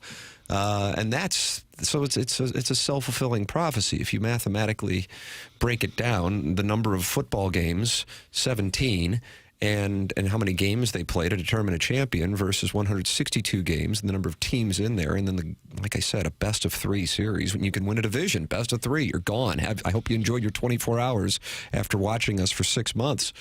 It's just hackneyed, and it's rather obvious what they're doing. They can't get a salary cap, and so this is how they have to try to claim that there is competitive balance with this kind of BS. And I'm not sure there's an easy way out of it because they have to do something to keep a lot of teams still in the race for those last couple months of the season so that they can sell tickets and get TV ratings. Well, they've got to continue to generate money for as many franchises as possible. Would a sort of Band-Aid be eliminating divisions and just putting the top 6 teams from each league in? Like, would that make you feel a little bit better about the competitive balance of it all? I'm not interested in Band-Aids. I don't disagree, but just for the short term. Like, do you think, like, just getting rid of the... Because I feel like if you're... Well, the short term is 2026. I mean, we're talking about this thing ends after the 2026 season. And when you have 2/3 of fans wanting a salary cap, and then more fans than not wanting to see a work stoppage, also per MLB trade rumors, because enough's enough. And I get it. I get where people are coming from on it. I mean, how wonderful would it be if you had, take your pick of whomever, everybody's competing. I would think it's better for players, actually, as crazy as it is, to have more teams at the table being able to compete. But, on the other side of that, of course, is then that it artificially lowers the competitive market. So I understand that. And I understand this current generation of players does not want to do what would be the ultimate sin to the previous generations, and that is give in on what they have fought for forever, which is no salary cap. You would think the top players and agents are frustrated that the market every year is 3 or 4 teams. The market every year, 3 or 4 teams. Who's your guy? Best player in the game. Where's he going to go? I don't know. Mets, Yankees, Dodgers. It's almost always the same group of teams. But they continue to get record contracts, too. Yeah. But I'm just saying it would probably be a little frustrating that already before you go out into the free agent market that it's been whittled down to 2 or 3 or 4 teams. Teams are obviously going to be gun shy about even spending anywhere near that or offering anywhere near that because they know it'll be matched, if not made a better deal in a bigger market for a probably better team. Tim, what would the best playoff format be? Would you like an NLDS, ALDS, like best of 7, and then eliminate the wild card altogether? I liked what they had before they instituted this current one because it rewarded the 3 division winners, and then you did have 2 wild cards, but the wild cards played each other in a 1-game series. And then right to work where the wild card would play the team that had the best record, which meant that team that had the best record wasn't going to face the best starter from that other team because most likely they were burned in that previous game. And that gives an advantage also without that 1 seed sitting around 4 a week, as it currently is formatted, 1 and 2 seeds for that matter. So that would be, I think that they had it, but they wanted to increase more teams being in it, and then artificially create, quote unquote competitive balance. But there is no competitive balance when it comes to the regular season. What they have done, though, now is turn the regular season into college basketball, and then we got a little NCAA tournament in the month of October. And that is where I have a problem with it, and that has played a role with me falling out of love with the game of baseball. You are welcome to give your thoughts on the topic by calling in. Callier and Thompson phone lines, 314-974-0101. Air Comfort Service text line, 314-399-9646, and YouTube.com/TMASTL, where Periwinkle James Pet Rodent says, Douglas, I love your clothing. It's just a sweater. It's all it is. It's just a little sweater. That's pretty Periwinkle James Pet Rodent. What does that mean exactly? Periwinkle James, he has a pet rodent. Right. Which I think that's like, to me, that's an offense. Wow. Having a pet rodent. I Does don't it like even to count as a pet? I don't like to shame people for what they do. You're but cool with me and my gerbil farm. Yeah, but there's at least some practicality to that. Like what? I'm not going to get into it. They were on these in are the world? FM airwaves. But just a pet rat, it's not a pet. That's a big non-starter for me. If you're like, come over and hang out, I got this pet rat, I'm staying as far as humanly possible. Right, and it's not a pet. It's just vermin in a cage. Yeah, agreed. That's all that it is. Couldn't agree more. Does a hamster fall into that? Yeah, rodent? gross. Have you ever smelled a room in which a hamster or a guinea pig reside? Sure. Guinea pig. I think unless your pet can roam around the house freely, he's not really a pet. He's a captive. It smells like a subterranean What about a rabbit? prison. Where are you at on rabbits? Same thing. Got to be caged up, not a If pet. they're Bunnies caged are up, okay. it's not a pet. Bunnies are okay. It's a prisoner. It's not a pet. Okay. All pets are prisoners. Should that be my take? Should that be my stance? Well, Should that be my stance? When you let a dog outside, all pets are prisoners. What just happened? when you let a dog outside, they generally come back, so they like being Yeah, they there. know where It food is. started with Doug's outfit being appreciated by Periwinkle. James. Great points, Tim, per usual. Nobody has baseball takes as good as yours. Thanks, Doug. That's Big Tuft from the recovering alcoholic from Belleville and Webster Groves. My wife will have sex with you. Oh, Well, actions speak louder than word down. Words and stuff. James Carlton, a loyal sponsor of this program, online at carltoninsurance.net. He's my insurance agent, and he has 409 five-star reviews. Jay Williams wrote this 2 months ago. Jackson, you think that's... It could be. Meeting with James was a great experience. He is my new agent, and I had no idea that a face-to-face could be as beneficial. We reviewed all my policies, got to know me as a little bit as a person, and actually started saving money in the meeting with the Drive Safe and Save app. If you need insurance, I would definitely recommend James Carlton. I made the switch. You have nothing to lose by calling 314-961-4800 and seeing if James can save you money. 314-961-4800. Go online at carltoninsurance.net. Coming up on this program, we will have John Kelly on the Blues win last night as they head home to take on Vegas once again. And also Josh Schertz in studio, friend of the program / co-host, and Doug will coach up the Billikens. I'd like to get my shot. That's coming up in the 10 o'clock hour. Email in for our Design Air Heating and Cooling email of the day. We believe Buck Swope has tied the self-made stay-at-home Ladue Mom. The morning after at InsideSTL.com for our Design Air Heating and Cooling email today. This is TMA, presented to you by Brown & Crouppen. Fisher Window and Door Store, 8 o'clock hour on YouTube.com/TMASTL and 101 ESPN.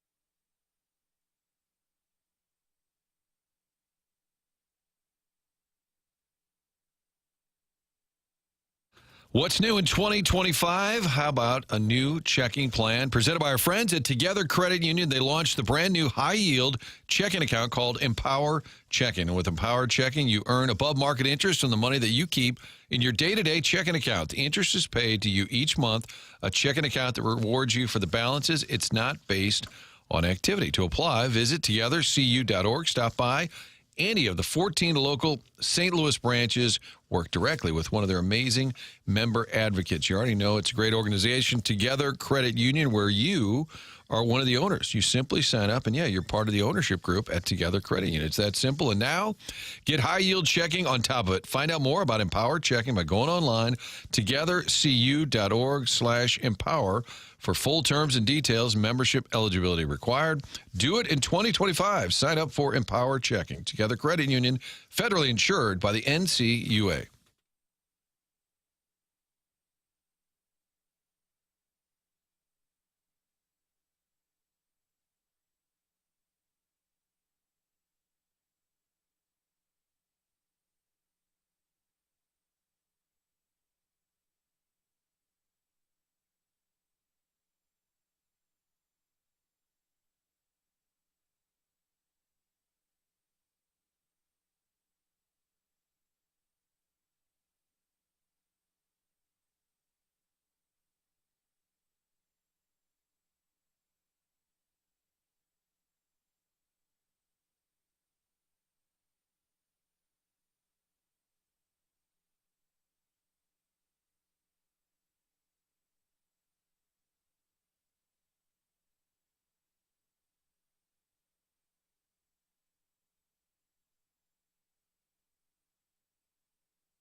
This is Action Jackson with a SportsCenter update brought to you by Saliga Heating and Cooling. Who's got 2 thumbs and 2 teams in the area that are ranked in the AP Top 25? This guy, Missouri, ranked 22 after 2 wins in the SEC this week. Illinois, despite the loss on Saturday to Michigan State, moves up 2 spots to 17 in the AP Top 25. That was another SportsCenter update brought to you by Saliga Heating and Cooling, an independent American Standard heating and air conditioning dealer.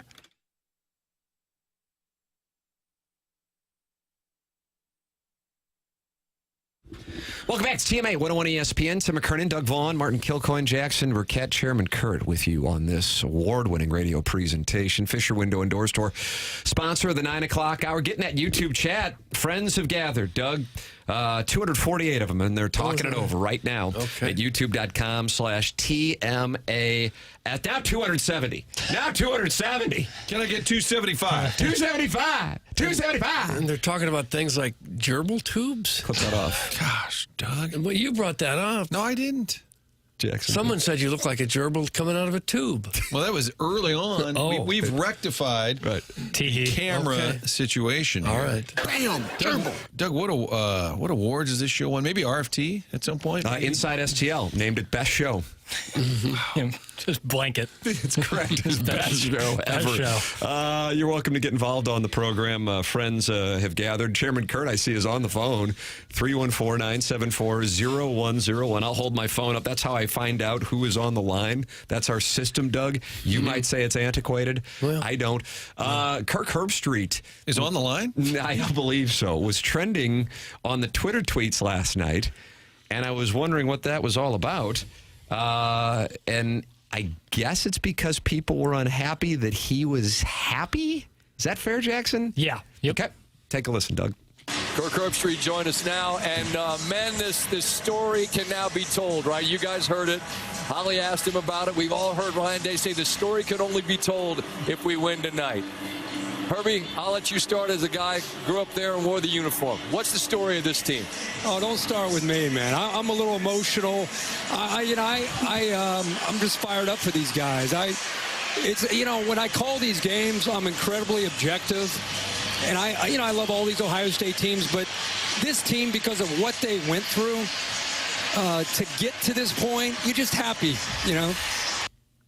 Right there, the voice was breaking a little bit. He got a little emotional. He went there and he played there. Okay, let him have his moment. Who cares? I agree. That's not what you were tweeting last night. I didn't tweet a darn thing last night.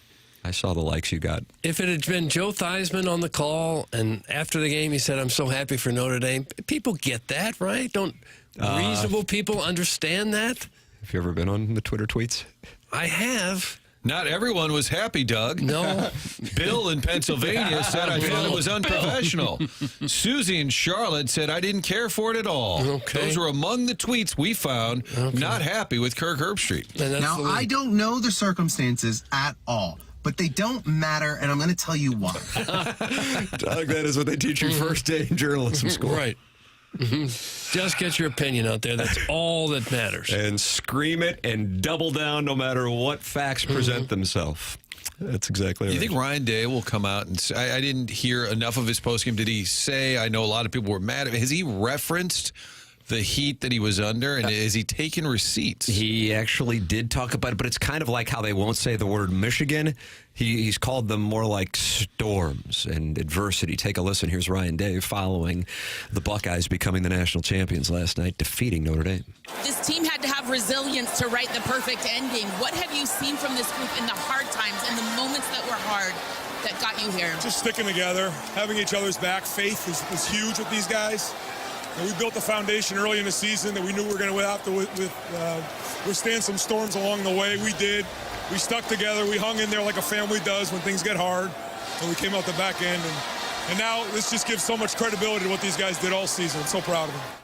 Can I ask a SportsCenter-y question? I am taking questions. Doug actually doesn't until the 10 o'clock hour when Josh Schertz comes on. Awkward time to do this. Would the Buckeyes have won the national championship if they hadn't lost to Michigan? That's something that I was espousing following the Tennessee win that got the whole thing going.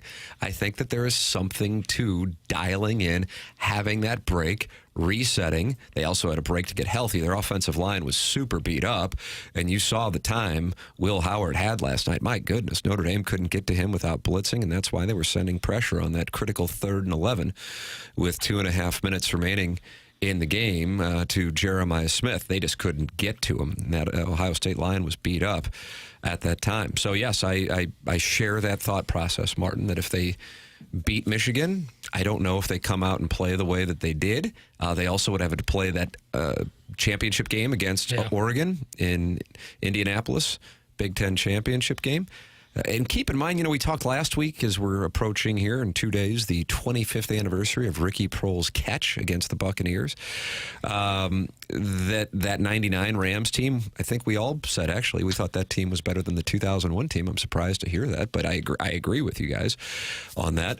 That Ohio State is Will Howard kind of screwing up the clock away from winning in Eugene. And then what was certainly an outlier of a game, 20-point favorites against Michigan, from going through a season in which they played more AP top fives than I think anybody in college football history. Now, obviously, they played way more games than teams just a decade ago, much less decades ago.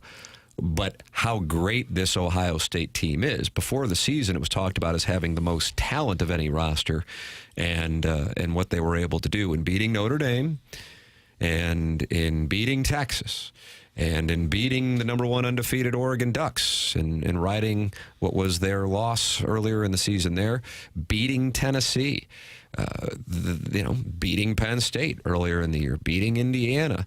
This was a hell of a football team, and their 2 losses, I think, will perhaps color that this, I think, may have been the most dominant national champion we've seen since Joe Burrow's 2019 LSU team. And they didn't just beat those teams. A couple of games were prison beatdowns. Oregon. It wasn't even close. Right. Tennessee, the same way. Yep. And it felt like last night, even though the score looks like it was close, they were pretty much in control of that most of the way. As I said at the outset of the program, but Doug, as you know, listeners cycle on. Yeah, some of them do.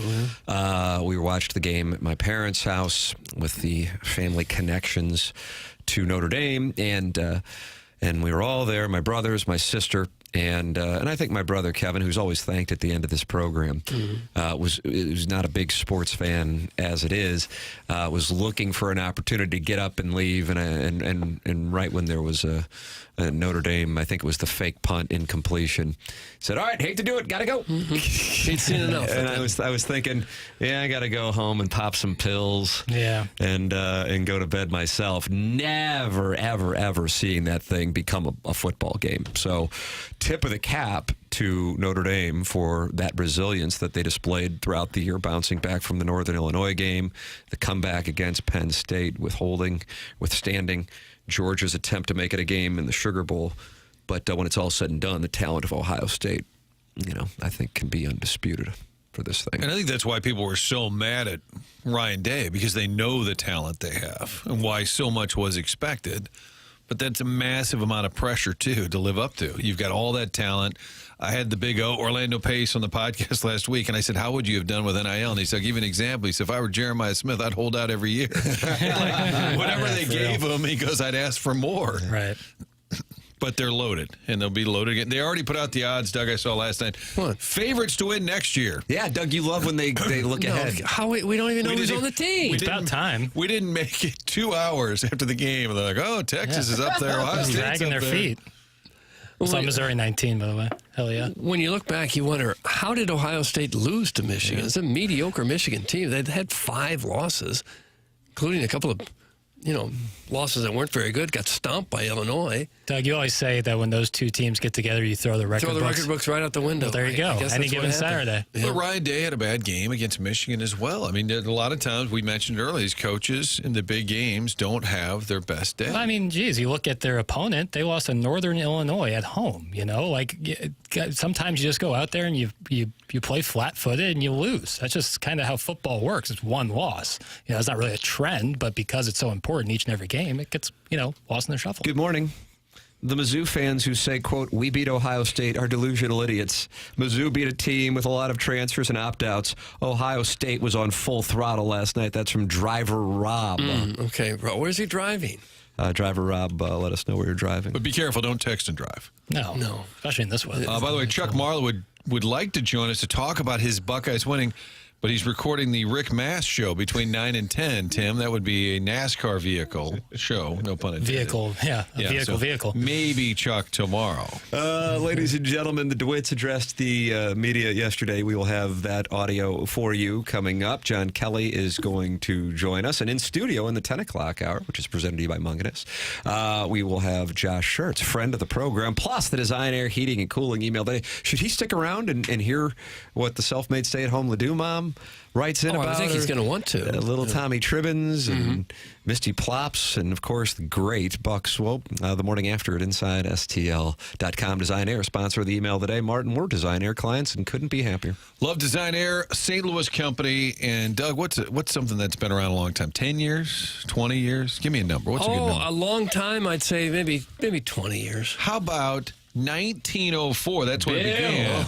1904. Hello, Willie. Is when it began.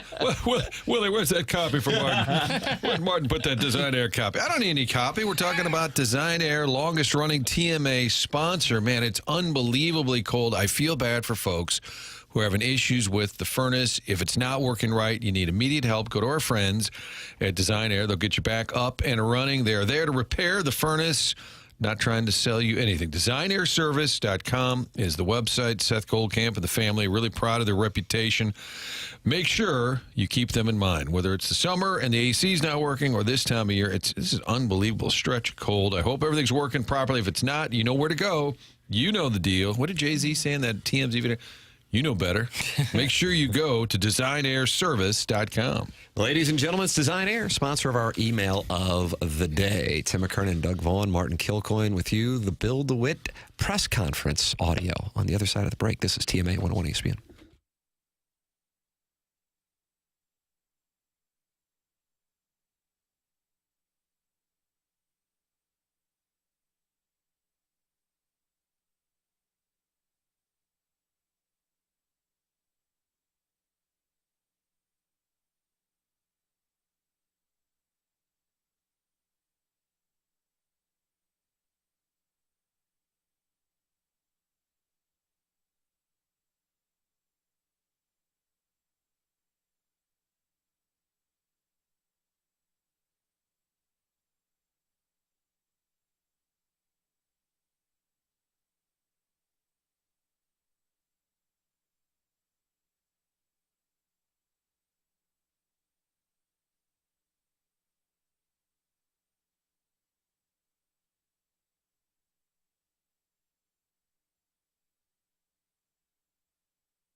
TMA 101 ESPN shows presented to you by Brown and Crouppen, Tim McKernan, Doug Vaughn, Martin Kilcoyne, Jackson Burkett, Chairman Kurt with you on the program.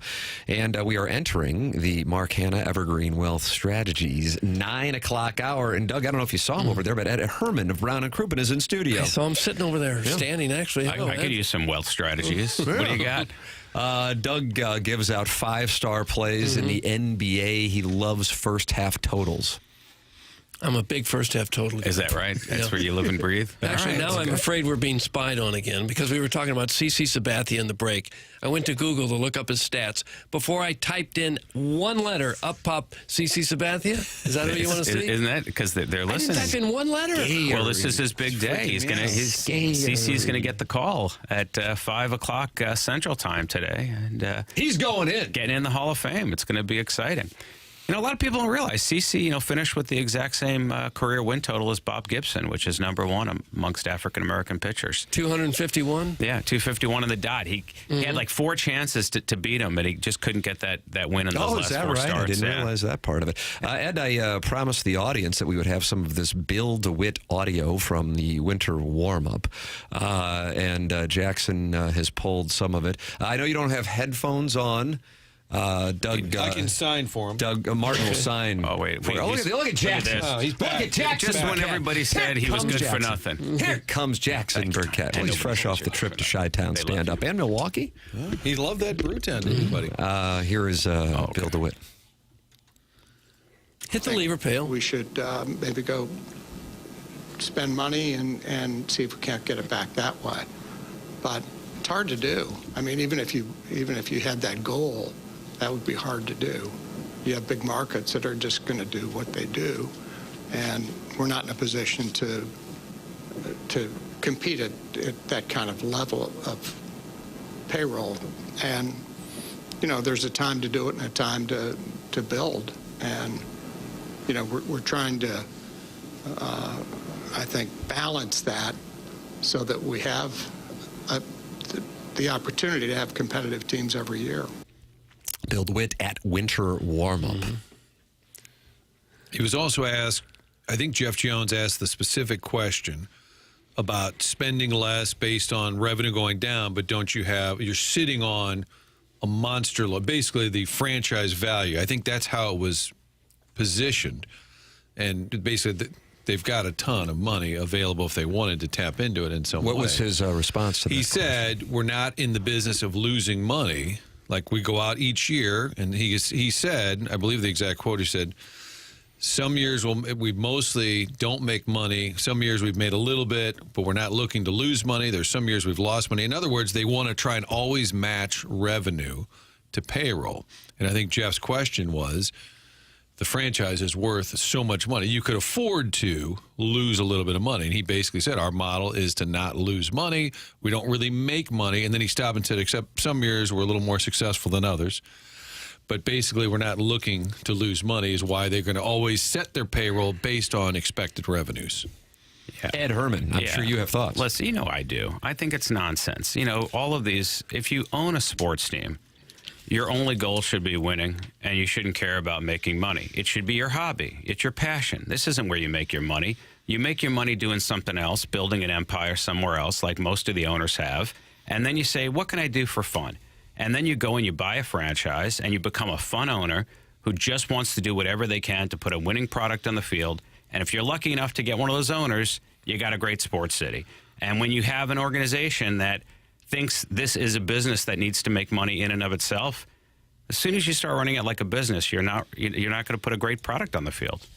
Like Mark Cuban, Steve Cohen, right. They're wealthy people. George Steinbrenner. This you is buy what a team. Jerry Jones, you go out, you try.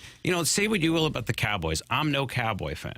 And for years, I didn't like Jerry Jones until I saw his scene in Landman. What a wonderful scene. It changed everything. My whole opinion of him. Is that right? It really did. Because, I said to myself, if nothing else, the guy cares. He's trying. He may not make the best decisions, just like Steinbrenner didn't. But you never doubted that all he wanted was a winner. He didn't care. All he wanted was to win. So, that's how it should be, my personal opinion. Well, DeWitt does have other businesses. He started as an investment guy, I guess, with Reynolds, DeWitt and Company. I see he owns 63 Arby's franchises. valued at $50 million. U.S. playing card company valued at $120 million. I mean, that's honestly. What if he said curly fries sales were down? Yeah, let me just say that those sound like big numbers in our world. Yeah. But in the world of sports owners, if you're not worth several billion, you have no business owning a team. Right. That's just where it is now. But they got the team for what, $150 million, and then sold the garages for $90. So they really got the team for like $60 million. Yeah, but you know what? Look what Steinbrenner did. He bought the Yankees for $8.3 million, and the organization's worth what, $7-8 billion right now. And why did that happen? Because he was committed to winning above all else. You put a good enough product on the field consistently, you will have the revenue, you will make the money, but it's a byproduct of trying to win, not the other way around. But my thought was always the Cardinals pretty much did that for like the last 20 some odd years. They had a competitive team. They won divisions and World Series. So what happened to all that money?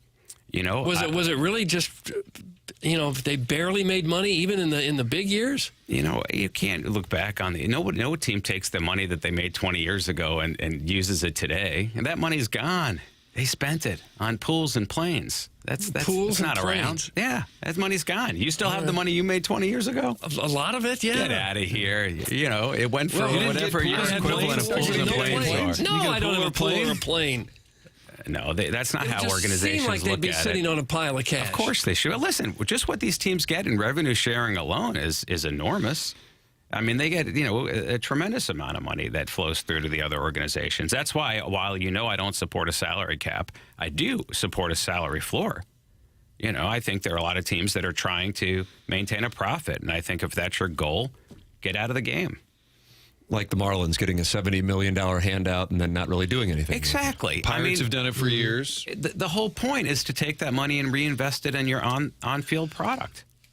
How do these smart people not hold them in the room accountable to that standard? Like, we're giving you money. Maybe they're happy that they're just terrible, and it's easier for them to just beat up on them. You know, if you say that, but there is something to that. You don't think that the big teams like the fact that there are a bunch of crap teams out there that don't invest in there? It's less competition when they go after players, and it's less competition on the field when they play them. So they're not bothered by, maybe they aren't bothered by the fact that they're wasting money on these teams that don't spend it. Well, listen, you know, the money is theirs. That's how it plays out. Is it possible that with teams like the Cardinals, with all the success that they've had, are barely turning a profit, that some of these teams really are losing a lot of money? You know what? I don't see the game is making so much money. Internationally, people say the popularity of baseball has gone down in the United States, and it probably has a little bit. There's a lot of competition. A lot of people got into soccer and what have you. But internationally, when you pick up all the Asian countries who are more into baseball now than they've ever been, as they stock the lineups here and certainly in Los Angeles, I mean, the game is huge. Tons of money to go around. If these teams are not making money, they need to hire people who know how to run organizations. Major League Baseball teams, for the record, do not open their books, minus the publicly traded organizations, the Braves and the Blue Jays. So when I own some of the Braves. Do you? I do. You know, I don't know a lot. I don't want to show off, but I did read an article last year that said that you could buy shares of the Braves on the stock exchange. How much did you get? Are you the chairman? At my peak, there are two different share funds that you can buy into to own pieces of the Braves. Mm-hmm. At my peak, I owned 50 shares of each fund, and then I was like, why am I even bothering with? I'll just take it down to 5 shares of each, just ceremonially. I probably should have just taken it down to 1 share of each. I just wanted it on my curriculum vitae that I am Don't say curriculum vitae. I'm a minority owner in the Latin hour here. Mark Hanna likes Latin hour. I should have disclosed that I'm a minority owner in the Atlanta Braves. Is it your fault that they let Freddie Freeman get away from him? It was me. I told them, you know what? I didn't say it outright, but I said invest in the youth. I said lock up Acuna, lock up Albies, lock up Riley. Some people have pools and planes. Some people have shares to the Atlanta Braves. Yeah, Doug. You know what was that again? You have cumulative. What is it again? My curriculum vitae? Curriculum vitae. Yeah, well, when you get to, I can't say it's my resume because I own a company. You don't have a resume then. You have a CV. You give it out when you do speaking engagements and all of the consulting work. And Herman, part owner of the Braves, joins us. That's right. And part owner of Brown and Crouppen. And I'm Just as proud of both. No, I'm not. Brown and Crouppen, I'm far more proud of. But the Braves are a good team. Brown and Crouppen online at brownandcrouppen.com. The Cardinals, let's talk from a baseball standpoint that certainly is tied into the economics of this unique offseason. Because the Cubs are even money favorites to win the National League Central, even though their projected win total is 86.5, which speaks to just how wide open the Central is. Yeah. With the Cardinals not having done anything this offseason, theoretically, they wouldn't be far from going, okay, well, let's actually try to compete this year. Because, again, there isn't a take your pick of whomever, but obviously Dodgers would be the go-to, not that they're the only superpower out there. What do you think of the baseball conversation involving the Cardinals less than 3 weeks away from showing up in Jupiter? You know, the odd thing is it is still wide open in the Central. I mean, the Cardinals, they weren't, they still had a winning record this year, didn't they? 83, yes. I mean, DeWitt Jr. highlighted that. Which was a better record than the Yankees had the year prior to winning, going to the World Series last year, where the Yankees only won 82 games the previous year. So I'm just saying that they could launch from there. This is not I guess you could say it is a super competitive division in that there are no standout teams right now. I think we all agree that the Brewers took a big step backwards, losing Devin Williams in the bullpen. I do think that Jackson Burkett is going to be a real superstar for them. I think the Reds have gotten a little bit better in the offseason, but still, they're young. They got to develop. I don't know. The Cardinals, I think they really, want to see what they have before they invest any more money. Get an idea, but I wouldn't, don't be shocked. Don't be shocked if they find themselves in a competitive position as the year kind of finds the trade deadline. And I think that's specific to the fact of the division that they are in. Again, the Cubs just no standouts. Win total is 86.5, and yet they're even money to win the National League Central. For the record, the Brewers plus 250, Reds plus 600, Pirates and Cardinals both plus 900. Yeah, I mean, let me say this. That division is up for grabs. I mean, if Paul Skeens comes out and becomes the pitcher that he already has shown he can be, you can't tell me that the Pirates have no chance of winning that division. Well, they could also at least. Right, but they could also come in dead last. In fact, I think you could probably say that for all of the teams there, except probably the Cubs, who I don't think will finish any worse than third. Shouldn't they be the bullies of the division? I mean, it's Chicago, major market. They built their own little ballpark village. They own their own TV rights. I mean, I would think the Cardinals are lucky that they don't spend like the Yankees and Dodgers. You know what? Yeah, but they should be. I mean, there are organizations out there that could be spending. To your point, I mean, I'm saying why the Cubs should be the bullies. They should be spending over the Cincinnatis and St. Louis and Milwaukee. They absolutely should be. It's ridiculous that they haven't. In fact, that whole division is ripe for one team to just be willing to do a little bit more than the others. Well, the Brewers have pretty much dominated the division 2 years in a row. No one's been close to them. I'm not sure why the Cardinals think that they've overcome this deficit. They were, 20 games out 2 years ago and 10 games out last year? They're not close to the Brewers right now, or haven't been. No, they haven't been. But let me tell you, would it shock you if the Brewers win the division and they only wind up with 86 or 87 wins? Absolutely. I mean, that seems about right. That's kind of who they are. They figure it out. Yeah. I mean, I think that's... and now the Brewers are playing now for emotional reasons, right? Bob Uecker passed away this week. I don't know if you guys acknowledged yet, but... Yeah, it happened while we were on the air last week. Oh, my God, yeah. That one hit, man. It was nice that he made it to 90, but it seems like it's been a rough 12 months losing a lot of legends in the game. Really? Pete Rose and Ricky Henderson. Oh, my God. We didn't even talk about Ricky, but can I tell you, that was such a shocker. I didn't believe it when it came on the thing.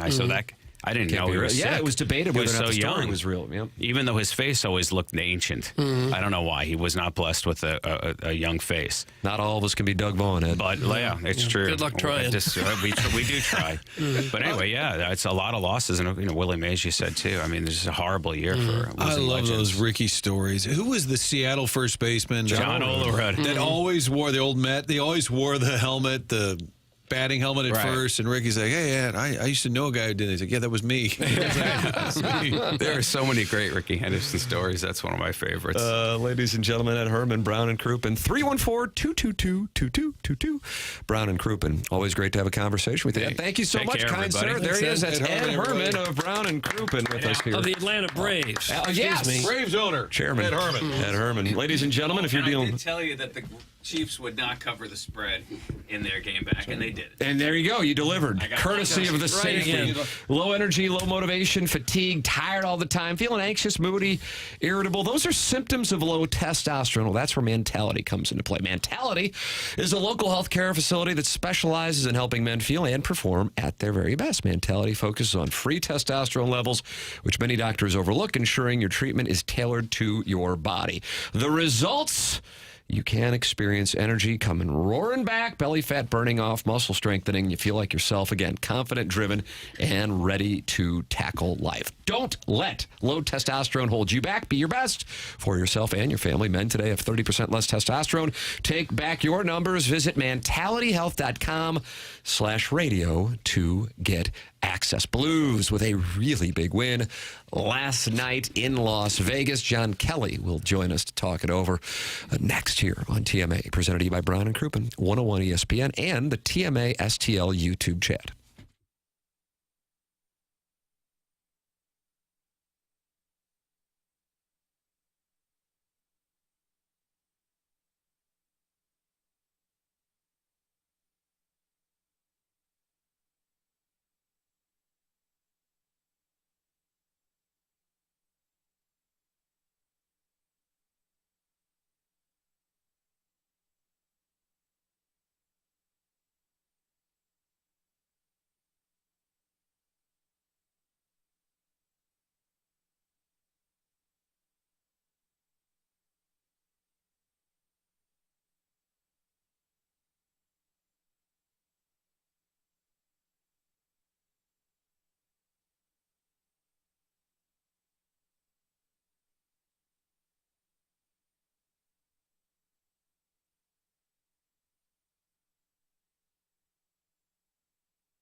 TMA 101 ESPN, Mark Hanna, Evergreen Wealth Strategies, sponsor of our 9 o'clock hour here on TMA. Tim McKernan, Doug Vaughn, Martin Kilcoyne, Jackson Burkett, and Chairman Kurt with you on 101 ESPN and YouTube.com/TMASTL, where so many friends gather and watch the program and talk it over and become friends with each other. Learn more about Evergreen Wealth Strategies at evergreenstl.com. Joining us right now to talk it over regarding a great win last night. He's back in St. Louis already, Doug. Ladies and gentlemen, friend of the program, John Kelly with us on the Kelly and Thompson phone lines. Morning, John. Hey, Tim, how you doing? I would have loved to have stayed in Vegas. It was a lot warmer than here, I'll tell you that. And there are poker tables everywhere. And there are a lot of poker tables, Tim. Yeah. We love poker tables, right, Tim? Yes, we do. Can I ask how it went and where you played? Do you mind if I ask, or do you just want to text me? A little tournament at Ari and had a nice little 8-way chop, so it was fun. Yeah. Wow. 8-way chop. What is that exactly? Tim, go ahead. Well, you get to the final table of the tournament, and there are 8 players left, and the final 8 players say, hey, there's, let's say, I guess at this tournament, probably $10 million in the pot, John? Yeah, we wish. and you go, hey, why don't we divvy it up based on you're the chip leader, you get 20%, you're in second place, you get 15%, and so on and so forth until we make everybody whole, and off we go, huh? 8-way chop. 8-way chop. Okay. Yep. Sounds good. So it's fun. Yeah, it sounds like a profitable adventure out to Las Vegas. I like to hear those little anecdotes, John. How about last night, man? That was one where if they would have lost that thing, even though they still would have picked up a point, it would have been a huge gut punch to go out there, bounce back after the game in Utah, and have that lead. But instead, they're able to win it in the shootout. But I would imagine you were sitting there thinking when Vegas tied that thing up late, going, "Oh boy, this could be a big problem that could carry over." What were you thinking when Vegas was able to tie that thing up? Yeah, I have the exact same thoughts as you, Tim. That if you only get a point last night, with a 2-goal lead with 3.5 minutes to go, then you're really letting a point slip away, quite obviously. It seems every time the Blues play Vegas, the game goes to overtime. It's amazing how many overtime games these teams have played in 8 years. But, give Vegas credit. I mean, they had 2 6-on-5 goals and, 2 of their best shooters, Eichel and then the young guy Dorofeyev, who's got a bomb of a shot, both scoring on their one-timers. So, I think the Blues, in hindsight, sat back a little bit in the last 10 minutes. But overall, they played a really, really strong game against an excellent team. So a bounce-back effort after what I would consider a very average effort in Utah that led to that loss. And, they split the road, and now they come home and take on the Knights again on Thursday. And Vegas is one of the top teams in the league. Utah, mediocre at best. Is there any explaining that, how they can play so well against the best teams and not so good against the lesser teams? I don't have an answer for that, Doug. I think that it's sort of it's natural to get up for the better teams because obviously you don't want to get embarrassed. But the Blues in Vegas in Game 3, they played well and lost by 1 goal. So I don't really know. I think that if you go back to the Utah game, it's sort of like the way the Blues have played to a degree in the last couple of weeks. And, they have a winning record in the last 10 games. It's not all doom and gloom. They played pretty well, but they've been a bit inconsistent in certain games. And I mentioned the Utah game. You mentioned it. Going back a few weeks up in, Columbus and in Minnesota, they were inconsistent and lost both games. So, the challenge right now is to play a 60-minute game. It's obviously really hard to do. The other team wants to win too. But I think that's the biggest issue. Up in Utah, they were way too loose in the first period. And then the coach had to bench the Thomas line. and they found their game and played better. But, you know, obviously you want to play a more complete game like I think they did last night in Vegas. And, John, it did seem like instead of just mixing up the lines or moving guys around, it was very pointed from Montgomery. Thomas, Buchnevich specifically seemed to be called out. Those are big-time, high-dollar players. But, I mean, I think it had to be done. But are you ever surprised when a coach makes it? It wasn't just, well, we'll mix it up a little bit. It was pretty clear he was upset with those two. It was very clear. And, you know, you look at the goals that they were on the ice for, and, you know, Montgomery talks a lot about details. Well, what are details? It means stopping and starting on pucks, you know, playing on the right side of the puck, good stick position, things like that, you know, taking your man. And the Blues were way too loose in the first period. And, you know, quite honestly, you know, that's the only ammo a coach has right now. I mean, you're not going to sit a player for the entire game. You know, you can, but that's really radical. You can't cut his pay. You're not going to center the minors. So if you sit a player for half a period, it really gets the message sent. And I like that Montgomery started the Thomas line on the power play in the second period. So in other words, message sent, message delivered, let's move on and let's be better. And I think Thomas and company were better in the remaining two periods, and they were really good in last night's game. So, hey, Brett Hull got benched years ago by Mike Keenan. A lot of great players have over the years. It's not the end of the world.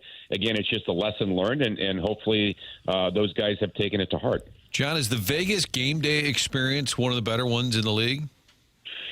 Yeah, it really is. It's tough, though, from my perspective. We're at the very top of the building in the press box. So it's enclosed, and, you know, you're not right down in the crowd. But, you know, it's called the Fortress. So it's really cool what they have in the building. And, the showgirls are down by the ice, and they have great music. It's really loud in there. Walking to the arena, we stay a couple of blocks away on the Strip, right near the Aria. And, you know, you walk down the sidewalk toward the T-Mobile, which is about a block off the Strip, and there's all kinds of restaurants and bars and things like that. It wasn't as busy, you know, last night because the weather was quite cool, but when it's warm out, I mean, it's just a party out there. So it's an unbelievable environment, one of the very best in the NHL, to be honest. I'm always interested in those logistics details. Like when the game is over, you go right to the airport, and then does everybody eat on the plane and fly for 2.5 hours? Do they sleep? Do they eat? And then you get home at, 3 in the morning? Yeah, like White Castle waiting for you?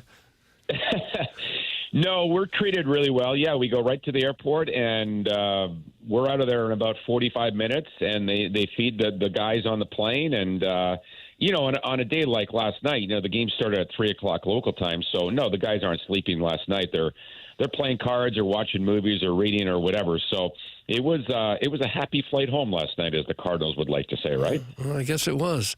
Yeah, and you got to eat too, I hope. Well, of course. I mean, they got to feed the broadcasters and the media, right? Yeah, absolutely. That's the most important thing. We work very hard during the game, as you guys know. Well, you do. Hard. Yeah, you do. And you do a fantastic job. Thank you, Doug. John, Vegas sort of defer. Like in football, they let you have the ball in the second half, or we'll start. They didn't want to go first. That's rare, isn't it, in the shootout? You know, that's a great point, and I didn't mention that during the broadcast because it sort of happened so quick. But you're right. It's teams usually like to go first. I use the analogy of golf, where if you're like in a playoff with your opponent and you both have a 6-foot putt for birdie, I think most golfers would like to go first and then make the putt and put the pressure on the second guy. But the Blues Vegas let the Blues shoot first last night, and of course the Blues scored the first 2 goals. And then there's all kinds of pressure on Vegas. But, you know, they almost tied the game on the last chance by Dorofeev. He made a great move, but Binnington got his pad down. So, yeah, I was a little bit surprised by the decision by Bruce Cassidy. But, you know, it worked out well for the Blues, so that's great. All right. As long as you're well fed, that's what I'm worried about. That's your takeaway, Doug. All of this great insight. Yes, I want to know how it works.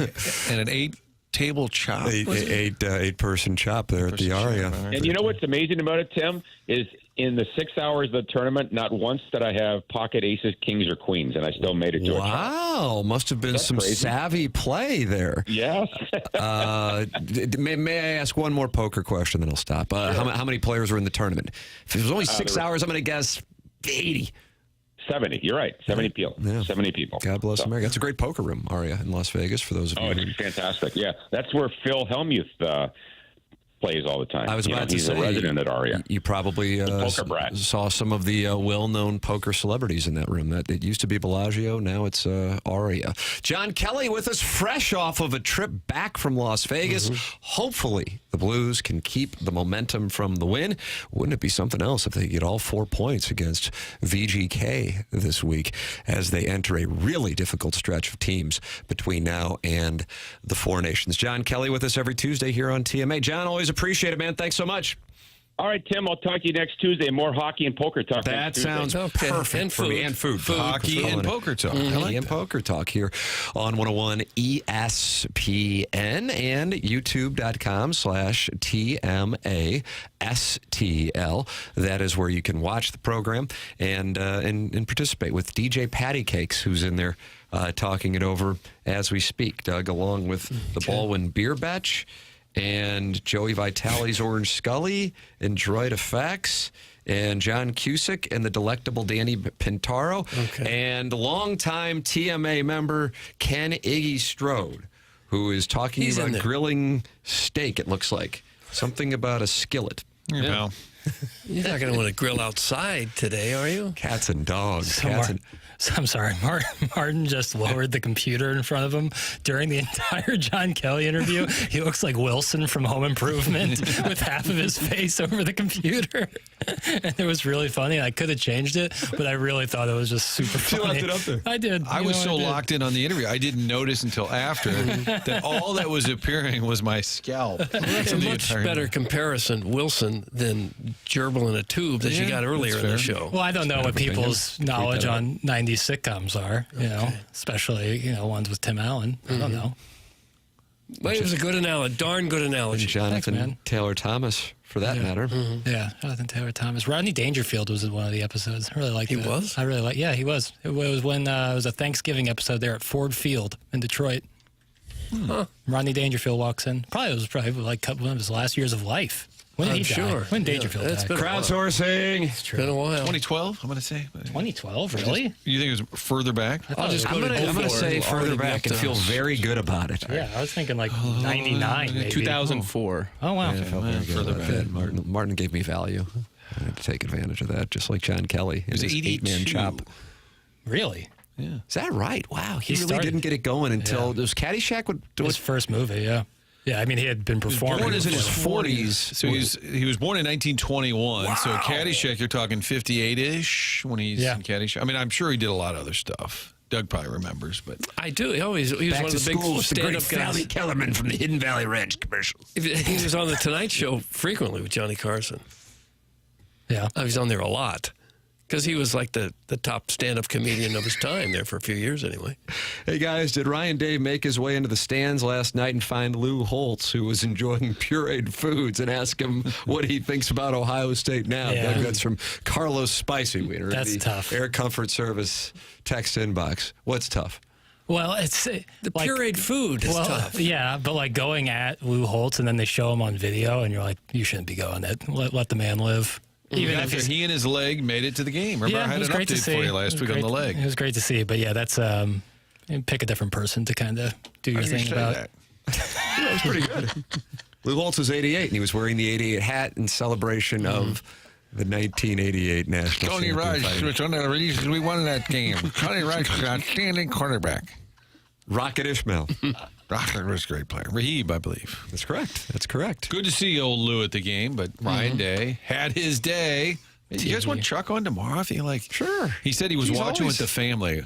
Was he pounding booze? Was he? You think? Just based on his he tweeted out. He goes, "I'm 8 beers in. Should I go live?" 8? Wow. Well, then good on him. I thought you were guessing. No. You actually said it. No, good on him. 8 beers. We'll try and clear the docket on Wednesday. And Doug, somebody just sent in an image of themselves with a hat that is not currently anyway in the TMA STL shop, but it says, "Looking for a cute stepdad." Oh. And he's holding a Busch beer. Okay. Would you wear that hat? Probably not. Probably not. This guy and his stepfather have a hell of a relationship.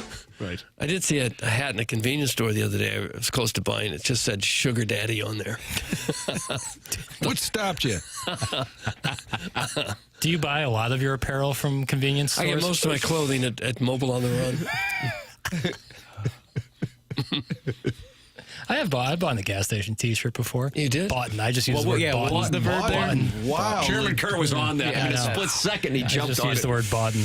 Ladies and gentlemen, welcome you to get involved in a variety of ways. That YouTube chat active is all get out. Michael Dolan's talking to Diddles the Piddles. Who are Jackson's Conscience, which, of course, is an avatar of Frank Hay.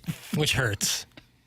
That hurts. And of course, the Air Comfort Service text line, 314-399-9646. We've had a bunch of calls, but I haven't gone to them yet. So, Chairman, I don't know if the people are there. But either way, call in. I'll make sure we get you on. 314-974-0101. Because friend of the program / co-host, Josh Schertz, Billiken head coach, is going to be in studio with us coming up in the Munganess St. Louis Acura, Munganess Burkhardt Alton Toyota 10 o'clock hour, which will also include the Design, Air, Heating, and Cooling email of the day. Billiken's got it going. Bazzori's now ranked. And what are they ranked? 23? 22. 22. 22. And deserving of that, I'd say. But I don't care about rankings. I want that out there. I think people focus too much on that nonsense.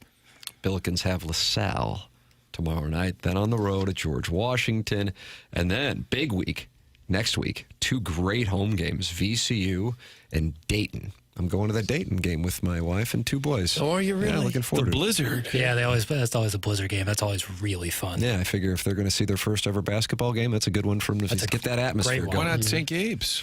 7th grade tournament sold out. Couldn't get Sold out. Couldn't get it. What are you doing? Why you act like that's For an not true? event that the outcome's already been determined?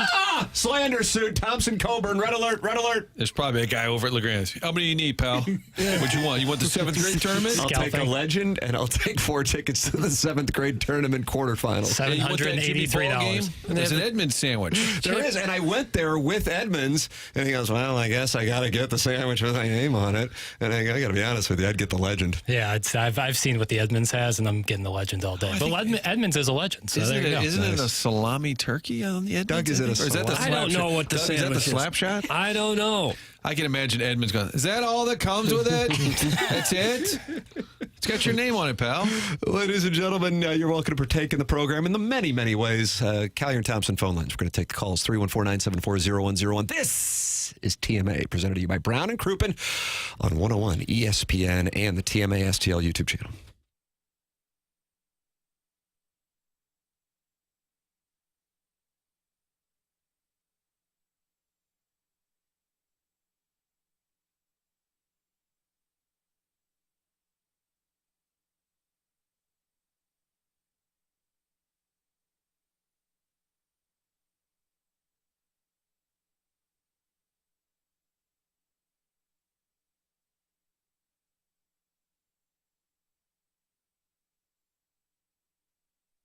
Michael's Flooring's been family and locally owned for over 30 years. Michael takes pride in helping and making sure his employees are happy and make a great living. His passion is flooring, and when you order from him, he wants you to have the best experience for the best price. Just come in or talk to him, and you're going to see a difference. They want to make sure they suggest the best thing for you and not pushing what corporate's telling them they have too much of. That's not the way they do business. Go to Michael's online at igotfloored.com. That's igotfloored.com. There's a reason Michael has continued to grow through the 31 years. Employees love working for him as they feel like family, and he makes sure they are taken care of. And this then rubs off to the families buying the product as they know they have the best interests of the buyers. They have it all. Carpet is awesome and back. They have so many varieties of all flooring, and they have 3 easy-to-get-to locations in St. Louis, Creve Coeur, Darden Prairie, and St. Peter's. Check them out online at igotfloored.com.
Hey, this is Action Jackson with a Sports Center update driven by Johnny Londoff Chevrolet and Johnny Londoff Autoplex. Blues win last night, final score of 6-5 in the shootout. Off today, taking on the Golden Knights again on Thursday. You can catch that right here on 101 ESPN. Pre-game at 6 p.m., puck drop at 7 p.m. There's another Sports Center update driven by Johnny Londoff Chevrolet and Johnny Londoff Autoplex. See them at Londoff.com. Chevy, together we drive. Are you kidding me?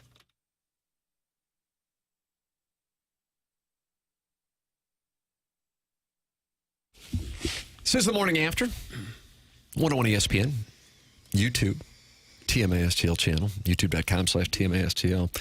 And I got a text here that says, Banty political guy is running around. Big Tough Doug says, Banty political take guy is running around in the YouTube chat. Maybe it's the 101 ESPN chat. Chairman, have you been over there? I don't see anything. I don't see anything. No, I haven't really been very active in either. I didn't... Yeah, I don't know.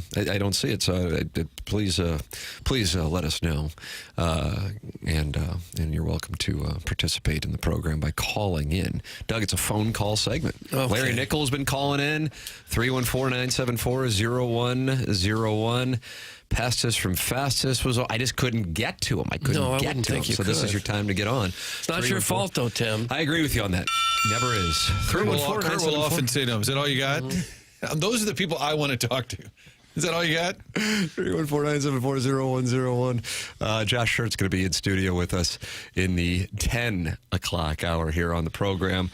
Before we go to our Callier and Thompson phone lines, Jackson has a grievance he wants to air with Martin's alma mater from his 10-man boys trip into a cabin in the Smoky Mountains this weekend. That was a stretch. That was 8 people?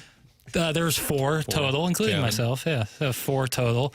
So we did a day trip up to Milwaukee on Saturday. We had one Airbnb. Did you have your own bedroom? No, me and my brother split a king-size bed. Doug? Come on. I mean, come on. Uproarious laughter. What were you expecting? We couldn't be further apart. We are like I was asleep, and as far as I am to Doug, that's where my brother was. Mm-hmm. Were you closer to Lisa Ann when you shared a bed with her? About pert near the same. Doug, did you hear that? Pert near? Yeah, I did hear. I heard it loud and clear. Pert near the same. Pert near. So yeah. Where in Chicago did you stay? Greektown. So like kind of near the stadium. Yeah, probably like 10 blocks from formerly Sears Tower, now Willis Tower, right by the train station. Walked a lot, did a lot of walking. Boy, was it cold, especially in Milwaukee, because Saturday we went up, saw Marquette play Xavier. Marquette fell to Xavier. Did not play well at all. Did not play well, the number 7 team in the nation. And I have to say, Marquette fans were out in full force. Good to see them.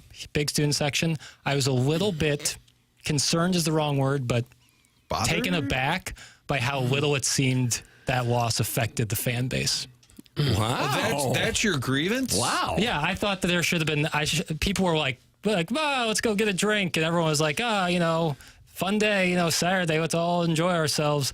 No, it's a home loss to a Muskies team who are, Muskies. Credit Sean Miller, but him and his sweat, but he's not that. That team's they're paying no players good. too, brother. That game's no good. That team's no good, and you lose. And I just thought I wish I saw more people like maybe throw over, sobbing, like kicking a trash can, a little more upset, solemn in the vestibules of Pfizer Forum. I didn't see what a sentence that was. Gosh. Solemn in the vestibules of Pfizer Forum. I didn't see that. It just seems like everyone was like, let's just go hit the bar. If Mizzou would have lost to Arkansas, you think I would have just been whistling Dixie on the way back to the train? From the 314. I knew people wouldn't like the take. Buddy, we're 15-3. Sure. 6-1 in the Big East. We're doing fine, pal. I'm not saying you're not. I think Marquette has a great team, and I think Shaka Smart's a great coach. I'm just saying home losses aren't something to sneeze at, and I felt that they were very cavalier with their attitude. Gosh, the Bird Cavaliers. Jackson's Conscience has a question in a YouTube chat.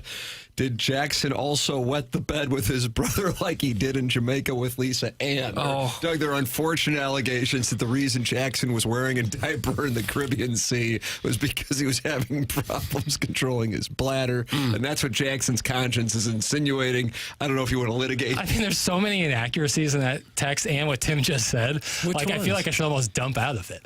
I wasn't wearing... Censorship. I wasn't wearing a diaper. It was a flotation flotation cummerbund is the best way to describe it. Flotation. That's not a whole lot better. Despite the fact that I can text inbox that I am not only can I swim, but I am a great swimmer. Oh, are you? Yeah, like I'm like a fish, and so I didn't need it, but they made me put it on. I didn't wet the bed with Lisa Ann. Everybody has that problem every now and then with incontinence. I've only ever, like, when you're as hammered as humanly possible, would something like that happen, where you wet the bed. That never happened. So no. So I'm not going to answer or even respect questions with such false premisi. Oh, that's not a word. I don't think that's a word. Kurt. No, it's not a word, Kurt. Rats. Boughton is. Boughton, I did say Boughton. Boughton is. Yeah. Premisi is not. Did you enjoy the Marquette campus? Is that tattered and run down and look like a place where you go if you can't get into Mizzou? No, it's certainly no. Quite the opposite. I would agree with Martin. It's very, very nice. It's just really cold in Milwaukee. It was just brutally cold. Milwaukee's a gorgeous city, though.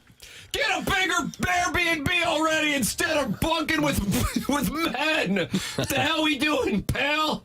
That's from Big Tough. Bunking with men. What do you like?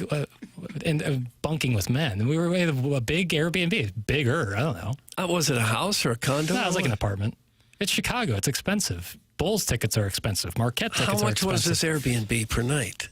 I can't remember. Did you brush up against your brother's hairy legs? No, there was no brushing. I legitimately, like, you could have fit 2 other guys in between us. Oh, and you would have liked that. No, I'm not saying. Sounds like something's on a menu. No, I'm just saying that there is a lot of room. And I sleep, of course, face down, so I couldn't be bothered. Which I think is I actually think is affecting my golf swing, but I'll get into that later.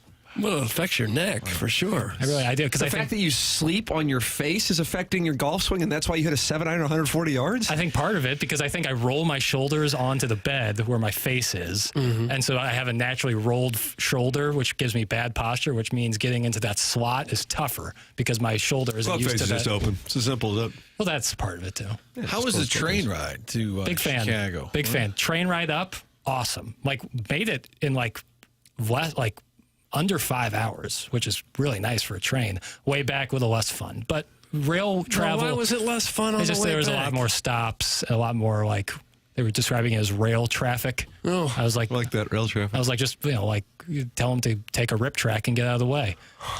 Take a rip track? Yeah, watch Unstoppable with Denzel. It's really good. Now, was the food pretty good on the train? No. Did you have some cocktails on the way up? No, it was too early. Drinks? Too early. Really? We had to do so much walking in the cold that I was like, once we get to a spot where it's warm, I'll drink, but not in between. Who'd the Bulls play? Hornets. It was Hornets. It was ball on ball. It was LaMelo versus Lonzo. And LiAngelo, swerve bend that corner, was courtside. So it was full on ball family reunion. I didn't see LeVar, but it was fun. Where'd you sit? You have good tickets? Pretty good. That's where we paid. That's where a lot of the money went to, is getting somewhat decent Bulls tickets. Because United Center is really big, so you don't want to be up top. First, it was footsie in the foothills of Tennessee. Now Pale's dabbling with incestual basketball weekends in Greektown. Lock it up, virgin! That's some little Tommy Tribbins, Doug. And boy, it's cold, but he's still on his trike out in the parking lot. Little Tommy Tribbins, neighborhood kid here in Creve Coeur. Boy, do I regret saying anything about the accommodations. You were the one who wanted to talk about your grievance, and we thought the grievance was going to be about your accommodations. No. But alas, it was just unhappy that Marquette fans weren't unhappy. Yes, that's my grievance, is that it just felt, another day. Were you complaining that Herb Street was too happy? So no. I'll never complain about someone being too happy. Although, I'll get to it. I got to develop a take a little bit more before I give it. I have will there be classes after school? Well, I have the seeds of a take that I'm not fully ready to give yet, but I'm working on it. It has to do with Dan Campbell. But we'll get there. Oh, wow. Seeds of a take. All right. Well, I'm sorry we weren't sobbing in the aisles at the Pfizer Forum. Student section, to be honest with you, they're huge. Both baselines taking up the student section. If I was a Muskie, a Xavier, I would have felt like, this was a neutral site. I didn't think that they were into it. Not happy with the energy in the building. I thought. What is this, a spoiled fan base? Is that what you're saying? No, I don't think it's a spoiled fan base. I didn't get it. I thought, because it's like Marquette. It's not like you have football in the fall to fall back on. Oh, now you're taking shots. Wow. Boy, I thought I wanted a little more. Okay, Final Fours for Mizzou versus Marquette. No, trust me, and that's another reason. I think they're more prestigious. I'm just telling you, if Mizzou would have lost 74, 77, let's see, 2003, Final Four, let's see, Mizzou. Yeah, all right, I get it. Sorry. But I just thought that there would have been a little bit more people upset. You expect him to cry or something after a midseason loss? Silence in the It's a concourses. Saturday afternoon. It's 4 o'clock. Yeah, I know that's what everyone's feeling was. Maybe that was even Shaka Smort's Maybe feeling. some can put this in perspective and get on with their lives despite a rugged loss to your Muskies. Yeah, I guess it just means more in the SEC. Yeah. Pale, encouraging, toxic fandom is really a choice. Wow. Hashtag free perk. I'm told the Colts will have at least one participant in the Pro Bowl. Working to confirm, Doug. That's Brian Henshin with an exclusive. Okay. Listen, I eat, sleep, and breathe ball, and apparently that's not the case in MKE. Did Jackson's brother leave a day early like Lisa Ann did because of the sleeping arrangements? That's from Jake, and he's in Kirkwood. No. Silly. People are so silly. Ladies and gentlemen, we welcome you to participate in the program. So many different ways. Air Comfort Service. Text line 314-399-9646. And then looks like Chester McNaughton is in there in the YouTube chat talking to Danny Pintaro. He's known as the delectable Danny Pintaro in there with Diddles, the Piddles, Doug. Mark Milton is in there at STLTaxLawyer.com. And delectable in his own right. Amen. We're getting right up there in tax season now. You're getting your forms in the mail these days. Mark Milton can handle that, of course, but what he really specializes in is helping people who have gotten sideways with the IRS for some reason. Maybe you have unfiled tax returns from years back, or bank levies, or wage garnishments, or possibly even facing IRS criminal investigation. That gets to be serious stuff. But you got a friend in Mark Milton. He is right there to defend you against the godforsaken tax man. Mark Milton and the STLTaxLawyer.com provide a local and holistic approach to tax resolution. Mark earned his accounting degree from the University of Illinois, the #1 accounting program in the country, and got his law degree from St. Louis U. More importantly, he lives and works right here now in the St. Louis area. Started his legal career with the Department of Tax Division in Washington, D.C., where he represented the IRS in tax cases around the country and received the DOJ's Outstanding Trial Attorney Award. This guy is one of the best in the country. He helps individuals and small businesses solve their tax problems. So if you have any kind of IRS issues, contact Mark Milton at STLTaxLawyer.com today, and you'll be saying, hey, IRS, I'm not guilty. I'm with Milty. Remember, the choice of a lawyer is an important decision and should not be based solely on advertisements. Ladies and gentlemen, Billiken's head coach Josh Schertz coming up in studio here in our Munganess St. Louis Acura, Munganess Burkhardt Alton Toyota 10 o'clock hour. Always enjoy our conversations with him. And he's got a ball club playing pretty well. And they got a big couple weeks here, Doug. So fight Tiger and fight Billiken and fight Illini. Maybe all three to tournament? Maybe all three to tournament? You think so? I absolutely think it could happen, yeah. Well, yeah, it could happen, but would you make it like the favorite? Would you say 51%? The only tough part is I think the Billikens absolutely have to win the A-10 tournament, and so now you're entering in a lot of variance. You're going to look Josh Schertz in the eyes and tell him that? I think he knows. I'm going to watch you look him in the eyes. All right, I'll do it. Oh, nice, Doug. You're going to scold the coach? No, I'm not going to scold him. You're going to say, you better win the A-10 tournament or else you're not going to a big tournament. Yeah, I don't know. I don't know if I want to do that. Thanks for the jersey. Yeah, I know. That's the you got a great jersey. Really sick. That was what a kind gesture. It really is sharp. What a kind gesture. I know. I threw it on yesterday. Felt like I needed to go, throw up a couple 30-footers, knock them right down. Oh, really? Yeah. This guy, Doug. Hand down, man down, Doug. Ladies and gentlemen, the program is called The Morning After. It airs on 101 ESPN and YouTube at youtube.com/TMASTL.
You like this jam? Well, I hear it a lot. Jeez. It's okay. It's all right, I guess. Thank you. Ladies and gentlemen, it's TMA. It's 101 ESPN. We're on YouTube, youtube.com/TMASTL. And the Fast Lane and the Riz Show are going to be at Hot Shots in Fenton for the Champ Bash this coming Sunday. The live pregame show with Anthony Stalter and Scott Rizzuto will start at 11 a.m. So get there early to grab your seat and enjoy the Hot Shots pregame tailgate specials from 11 a.m. to 2 p.m. before kickoff. There'll be plenty of screens to watch the AFC and NFC championship games and a bunch of giveaways throughout the day, including Blues tickets, Point Fest tickets, and more. Plus, the Riz Show will perform their choreographed dance pick'em punishment at halftime of Game 1. Don't miss this year's Champ Bash with the Fast Lane and the Riz Show at Hot Shots Fenton this Sunday. All the details can be found at 101ESPN.com. Tim McKernan, Doug Vaughn, Martin Kilcoyne, Jackson Burkett with you. We will be joined in studio in the 10 o'clock hour by friend of the program, Josh Schertz, and he's probably not in a very good mood right now because Joe Lenardi has just released his bracketology. Stuff doesn't matter. Just a half hour ago. Oh, yes. And wow, nothing doing for the Billikens in this tournament. Missouri, though. Missouri taking on North Carolina in Milwaukee. Missouri is a 7 seed taking on the 10 seed Tar Heels. Just absolute nonsense. And it's actually in Milwaukee, is it? That's right. Should we get tickets? We made that up. Yeah, go back up there, Jackson. I would love to. I'd actually really like if it was North Carolina because that's like obviously a huge brand, but they are down this year. They lost to Stanford at home. So, yeah, I would love that. And then Missouri would take on Purdue in the next round. That's assuming, though, that Dennis Gates' Cleveland State bunch doesn't get past Bat Pater and the Boilermakers setting up. What a job by the committee to put these teams together. And then you'd have Matt Painter, former Mizzou coach, going against No, Mizzou. they wound up getting Frank Haith. And that's now Jackson's body pillow. Never mind. It was tough. Still paying for that one. Illinois is in this tournament as a 4 seed, taking on Middle Tennessee State. But, Doug, they'll be playing in Denver. They're going to be playing where now? Denver. If Illinois is just a 4 seed, I would consider that disappointing. Like I think they have 3 or 2 seed capabilities. I really do. That's a 4 seed. I'd take a run all the way to the championship in this tournament the way they play. They're really, I mean, they are, to be like that Michigan State game, they got hosed. I think some of the KJ's fouls I thought were okay. You know, it's not great. They don't look great on video, but they weren't that bad. But Michigan State's a good team, and you go up there and play a game like that, Illinois is in really good shape, man. He fouled out with 6:39 to go. I think he had 3 shots, KJ. Yeah, he had 2 before the first media timeout. It's going to be tough. They got Izzo'd. Yeah, and Michigan State likes to jump, man. Holy mackerel. They throw up some alley-oops. Jumping. Pale! Lenardi has 2 A-10 teams dancing. Learn the bracketology. That's from the recovering alcoholic from Belleville in Webster Grove. Yeah, you'd have one at large, you know, with probably Dayton is probably the only team in the A-10 who could get in that large bid. They're not surviving the blizzard next Friday. Right, and then if SLU runs the table in the A-10 and wins the tournament, they'll have the auto bid, and there you go. There's your 2-bid league. There you go.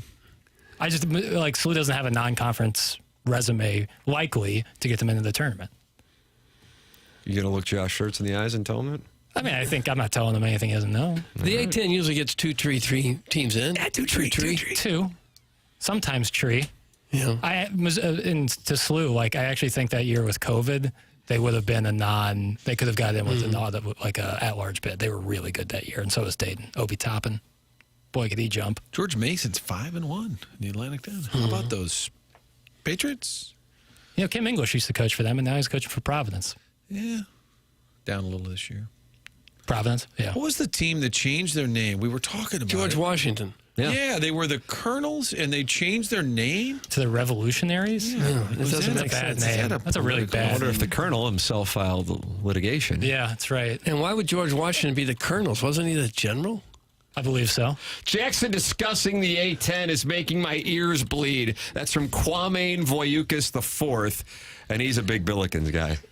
Well, Would what you do like you to want from me? apologize? No. Here's your chance. The head coach is walking in here right now. There he is now. And Oh, my gosh, he's here. Brian Kunderman's here, too. Let's put him on. When Kunderman's here. Yeah, that's it. Keep an eye on me. Coach Jackson, who was gifted a wonderful jersey by Athletic Director Chris May last week, wants to look you in the eyes and tell you the status of your team after Joe Lunardi just released his bracketology, and I'm sure that's affected your morning. I didn't even know that Joe Lunardi released his bracketology, but I'll let Jackson tell me, then I can affect my morning. I first want to say thank you to you guys in SLU for the jersey. That's awesome. This is what we call couching the statement. I don't know. Well, it's the important stuff first. Yes, of course. And I was just talking about that with the A10 where it is, that you're going to have to run the table and win the tournament to get in the league because the at-large bid's probably out of the realm of possibility at the moment. Yeah, for us or for anybody in the league you're talking about? For you guys, Dayton probably being... Dayton, VCU, VCU. Potentially Dayton and VCU, I think, have a chance at large. No, we I think in the non-league, at 6-6, we had played ourselves out of that. We had a schedule that was, certainly set up to be able to do that. Play the second hardest non-conference schedule in the league, but you can't lose.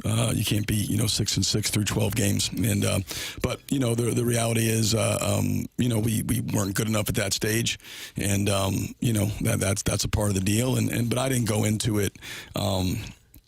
You want to schedule in a way that gives you a chance to get in that large, but then you got to go out and you got to win those games. Right. And we had some chances on neutral floors and some quad one road games, and for a variety of reasons, we weren't good enough to at that point of our journey to take care of those games. So, it is what it is. But certainly our pathway, and has been for a while, is to try to win the A10 tournament in March and be at our best when it matters most. And that's the goal every year. But certainly, our goal for this year is try to be as good as we can at the end and work obviously every single day to try to continue to get better. We appreciate your reasoned answer, but we really wanted you to yell at Jackson. So a little disappointed. I didn't know what it was, but no, I don't. I haven't studied that. I know, but I knew. Certainly that's the reality of our situation, and we're going to try to schedule every year to give ourselves a chance. But you got to win those games, and that's the reality of college basketball. Is everybody focus on the league, which I think is obviously so important. But your resume is your resume, and your resume is the 31 regular season opportunities you get, and you gotta schedule in a way that gives you a chance. Then you got to take care of your business in the games that give you a chance. And we had, there was Santa Clara. I just got that Gonzaga win. San Francisco quad one game on the road. Wichita neutral. Going out to Grand Canyon, which would be a quad one road game. We had our opportunities, and like I said, variety of reasons didn't get it done, and so we own that. But again, it's season didn't end after the non-conference, and our focus has been on just trying to put our heads down, get to work, get better. And like I said, we want to play to a standard every game, but end of our secondary goal every year is to be at our best when it matters most. And every season, doesn't matter if you make it as an at-large or whatever the case may be. Every season comes to an elimination time. It's earlier, some later. You're playing an elimination, whether it's playoffs in football or baseball or whatever. You want to be at your best when it matters the most, and that's at the end, and then you want to play yourself into as good a position as you can. And so our focus is there, but certainly Jackson's spot on with that. I got to give him credit. So he gets a jersey, and he gets credit for being correct. Thank you, Coach. No, I really like what you said there, because I think you talked about after the St. Bonaventure game, forging an identity and finally feeling like your team has the identity, which in the modern world of college basketball where teams are changing around so much, roster change, it's hard to get your identity ready to go game one. So do you feel now that there's a clear difference to those first 6 games to the last 6 games? Well, I came on after the Chicago State game, and I know I say a lot of profound things when I come on the show, a lot of poignant. That's what this show brings the best out of people. It brings the best out of me for sure. I know everybody's writing down when I speak, all the profound things, but I did say Chicago State, we were 6-3, and I said, I said we don't have an identity right now. I don't know what our identity is as a basketball team, and I meant that at that time, and I do think we've managed. We're forging having an identity. It is hard when you have so many new players. It's not easy. Some teams, it is. It's seamless in the transition. We had last year at Indiana State 5 returners, and then we had 8 new guys, and and it was seamless. And we were a really good team with an identity from game one all the way through. This year, I think there was, obviously we've battled almost an incomprehensible amount of injuries. We're continuing to battle those, but we have clarity on those. And so I think the injuries, and I think just all the in and out, guys in, guys out, the lack of practice time in terms of having a team and being able to practice, all those things maybe stunted our growth, and part of it too sometimes is you do have to get punch in the mouth. Some people need to go through adversity to become a team, and I think us getting on the plane, leaving Arizona 6-6, and coming so close. I thought Grand Canyon, we really played well. We gave ourselves every chance to win that game, and variety of reasons didn't get it done. Some of our own doing, some of not of our own doing, but end of the day, I think that adversity helped us to grow and develop and apply some lessons, and we've been better since we came back from Christmas, and again it's about that continued development. But the adversity, I think, helps sometimes forge an identity. You'd rather not have it, but it does help. Billiken head coach Josh Schertz, kind enough to join us in studio. Always awkward when he's in here because Doug wants his role and Josh wants Doug's role. Very much so. And so maybe we'll see if that plays out tomorrow. Big stretch of home games here coming up, and we're going to talk about that for Billiken fans to come out and see the boys play. Josh Schertz, kind enough to join us here on TMA. You can watch the conversation at youtube.com/TMASTL and always stream it on the 101 ESPN app, which is presented to you by Dobbs Tire and Auto Centers. Tim McKernan, Doug Vaughn, Martin Kilcoyne, Jackson Burkett, Chairman Kurt, and Billiken's head coach Josh Schertz in studio with you here for the 10 o'clock hour on TMA 101 ESPN.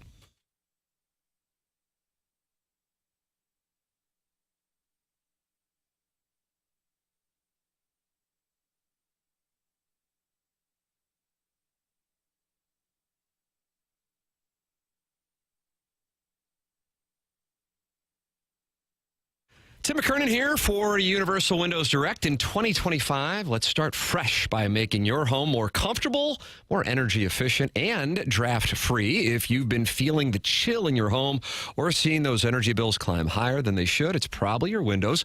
Let Universal Windows Direct help you kick off the year with a warmer, cozier home and incredible savings. Universal Windows Direct is offering an amazing deal right now. Buy 2 windows and get 2 free. That's right. For every 2 windows you buy, you'll get 2 more absolutely free with no limit, and 36 months of no interest financing. Plus, if you've already received a quote from another company, bring it to Universal Windows Direct and they will beat it. Call Universal Windows Direct today at 314-334-2522 to schedule your free in-home estimate, or visit universalwindowsdirect.com. And like me, you'll be saying, I love my windows.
Welcome back to TMA. 101 ESPN shows presented to you by Brown & Crouppen, Munganess, St. Louis Acura, Munganess, Burkhardt, Alton Toyota. 10 o'clock hour. Tim McKernan, Doug Vaughn, Martin Kilcoyne. Doug had to leave. He's still doing that Hubbard onboarding. Yeah, that's what I understand. At 10 o'clock. But replacing him today is Billiken's head coach, Josh Schertz, in studio. He's replaced you before, and today he's replacing Martin Kilcoyne.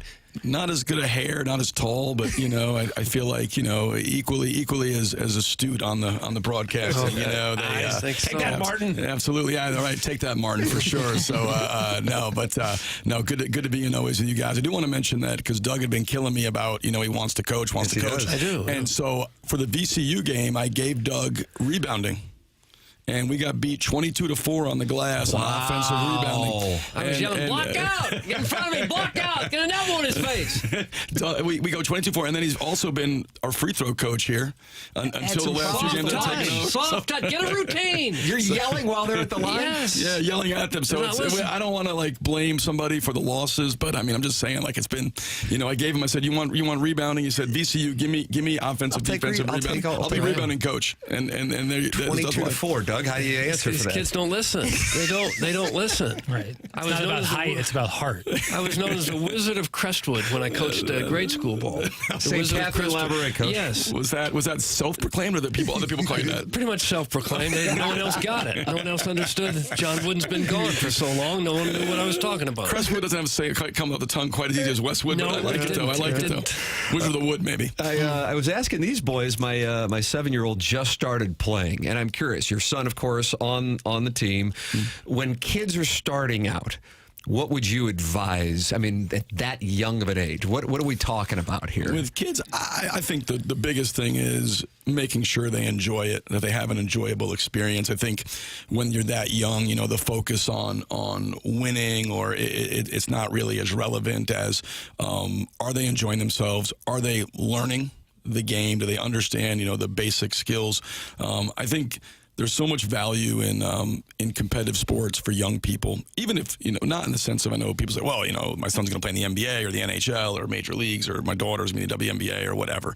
I'm not talking about that. I'm just talking about the other stuff that's way more important, like learning how to be a great teammate, learning how to be a part of something bigger than yourself, learning how to handle success and failure, learning that sometimes you can really try your hardest at something and it doesn't actually go your way, and being able to handle that process, learning the value of hard work, learning to be able to enjoy somebody else's success, right? I just think there's so much value in competitive sports for young people that it would, I think the world would be a better place if everybody, not in the sense of being a pro, but everybody had their children play competitive sports, because it's such a great learning ground for those things. But I think at the end of the day, you want to, are they having a good experience? Are they learning the fundamentals of sport?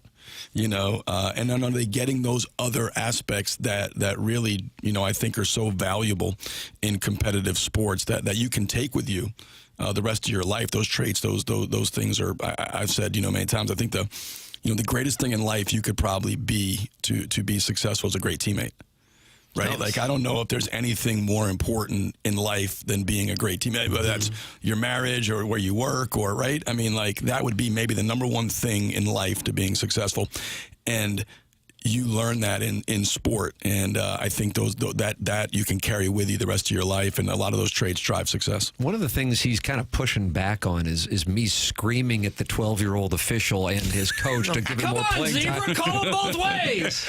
We could have used that at VCU. Where were you at VCU, Doug? See? We could have used that. Rebounding coach. Rebounding coach. I think that, listen, nothing wrong with intimidating the 12-year-old ref and getting some calls to go your way. It fits right in with not worried so much about winning and performance. I think but worried about officiating. I didn't cover that. You should definitely, if you can get those guys scared. I think that's definitely a way to go. That's what I do. Josh Schertz, kind enough to be in studio with us here. A big stretch coming up, especially on the home schedule.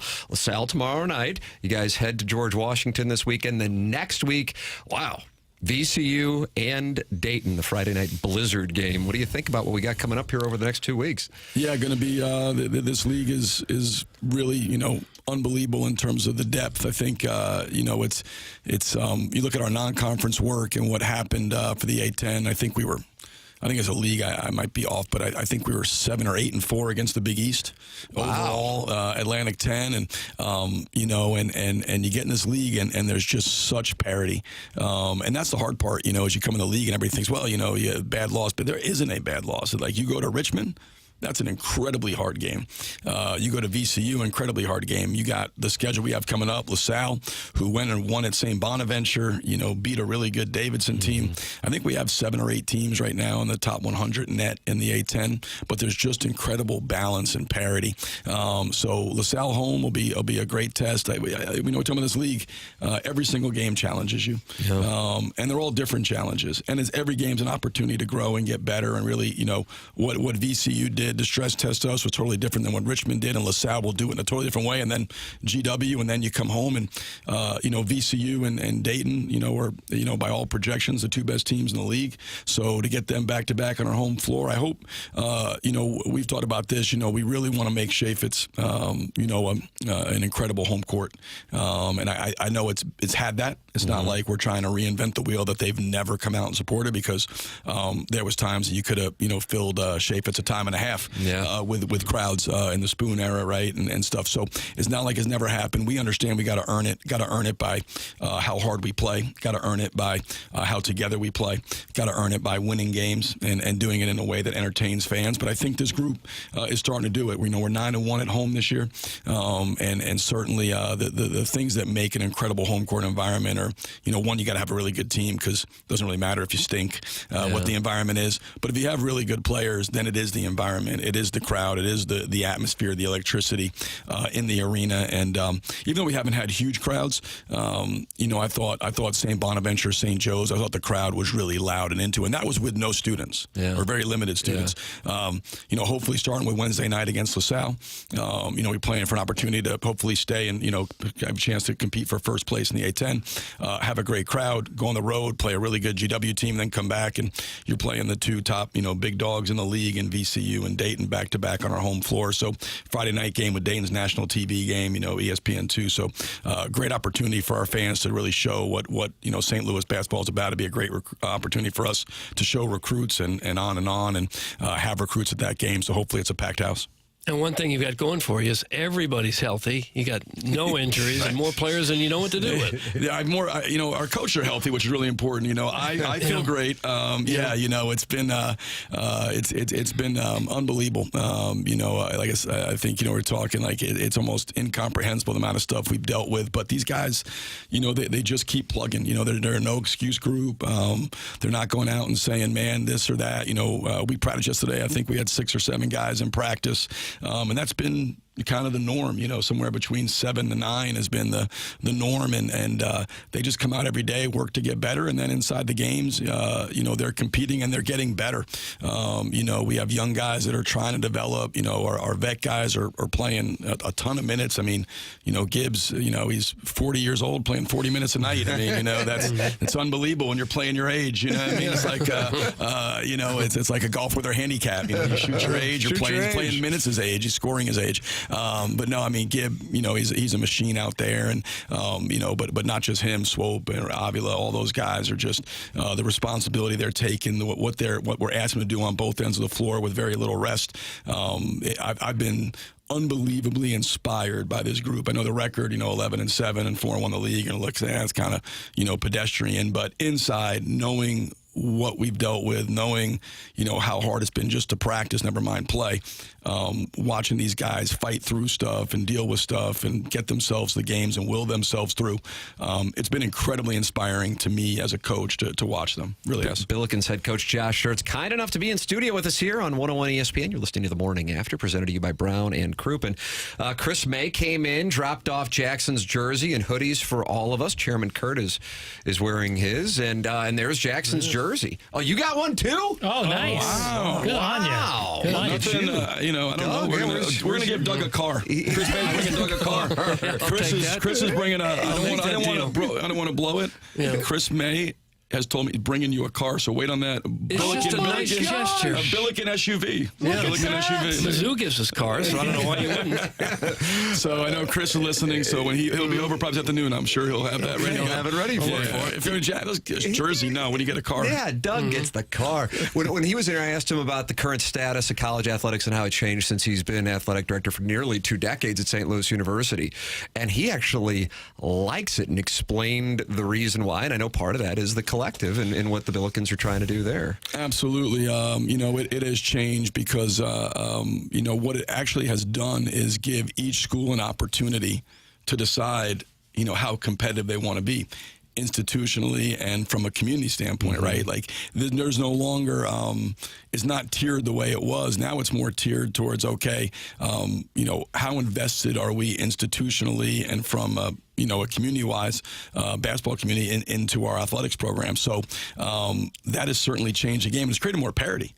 Now because there's other layers to things, and it's different. Football's a little harder because, you have so many guys. In basketball, you get, 2 stars, that's 40% of your lineup. Yeah.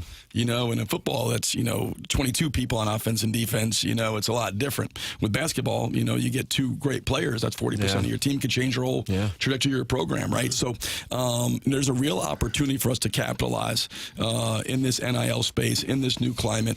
I think we have everything externally. When you look at facilities, you look at our campus, you look at our academics, I think they're all top notch. Look at the city of St. Louis. It's very attractive for young people when they come here to see a city like this. That's a great sports town. The area that moving forward is for St. Louis University. It's been called, even my time, and I've only been, Division I 4 or 5 years, but going back that's a sleeping giant. That's a sleeping giant. You hear that all the time.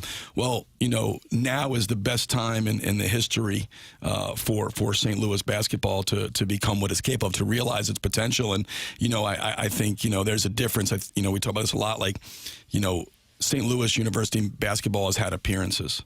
There's a big difference in appearing and arriving. Yeah. When you arrive, you're on the national scene. It's, Gonzaga's arrived. They're considered every year. Dayton really has arrived, right? We've had appearances. We've had these little pockets of success and pockets of success here and there. But arriving is a whole different deal. It's time for St. Louis basketball to arrive. And I think, getting the community behind that, contributing the NIL, you can do it online.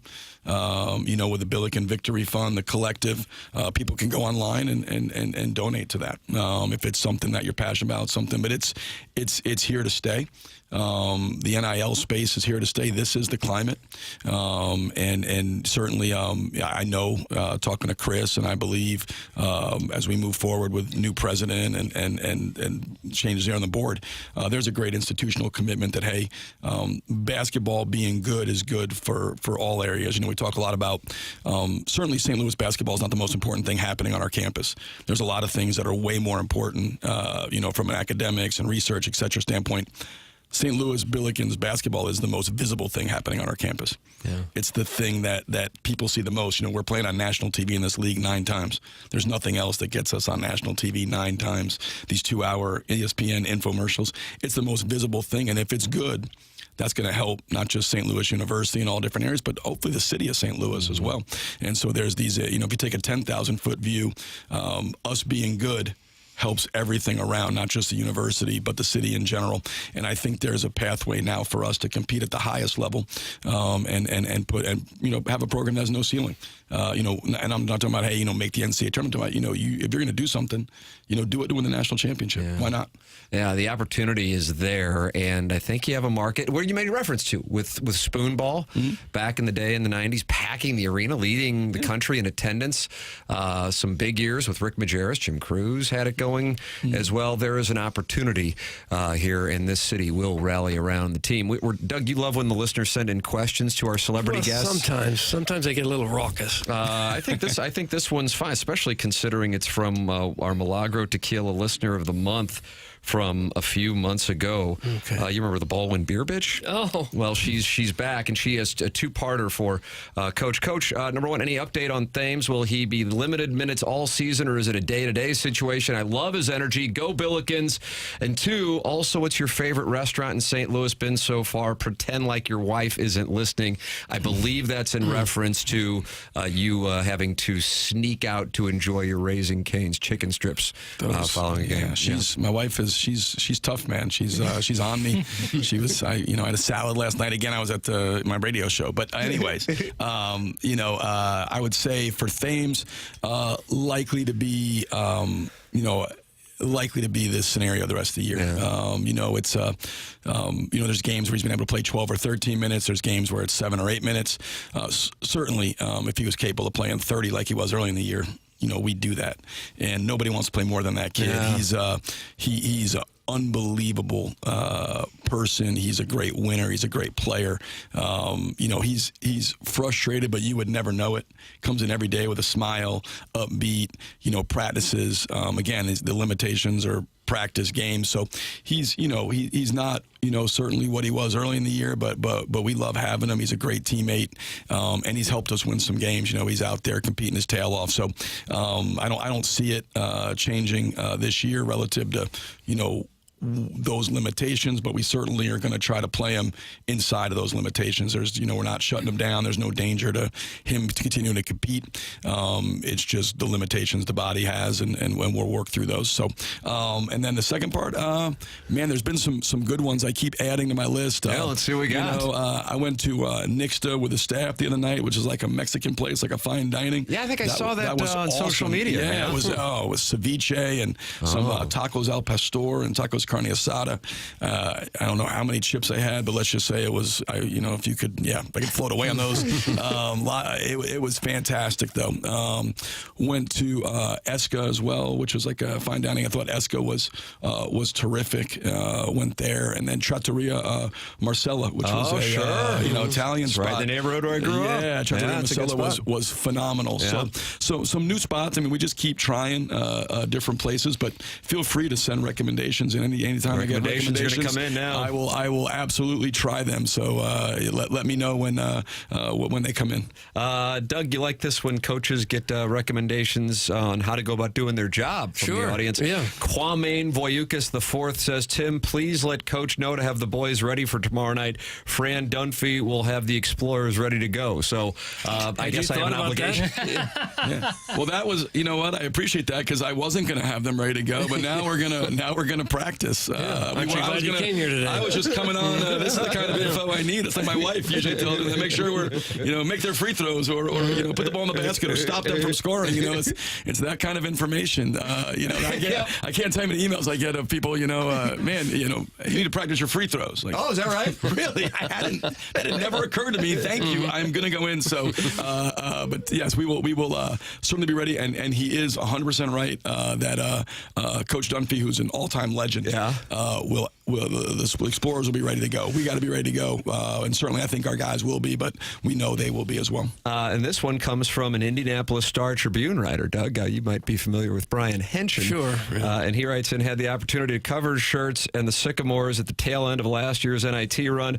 Tremendous person, and so excited to have him coaching my alma mater. But this text is actually for Cundy. I think he's really cute. Tell him good luck. Thanks. And hashtag free perks. So there you go. It's Brian Henshin. That's off topic. What's wrong? It's just a message. We're doing messages here. That's right on topic. That's good. BK. Right. BK's increasing his fan club, which listen, he's a good-looking guy. It's great. It's good stuff. There you go. Isn't that nice? You should see the YouTube chat, Brian. They're going, who's this? Who's the dish behind Coach? For heaven's sake. That's what's going on in the YouTube chat. Well, he intentionally stationed himself right there. I noticed that. That seems strategic. He was out of the picture. I saw him in the picture. Next thing I know, he's fixing his hair in the corner and he's back behind me. Very it's unbelievable. strategic. So strategic. You think he just suspect. randomly appeared behind me? No. Wonder about that, Doug. Not at all. The dish. They actually said, "Who's the dish?" Yeah. Who's the dish? Who's the dish? Behind Coach. Boy, they love you. Love hearing it, Coach. Love Schertz. Can't have him on the show enough. Going to be a fun ride with him at St. Louis University.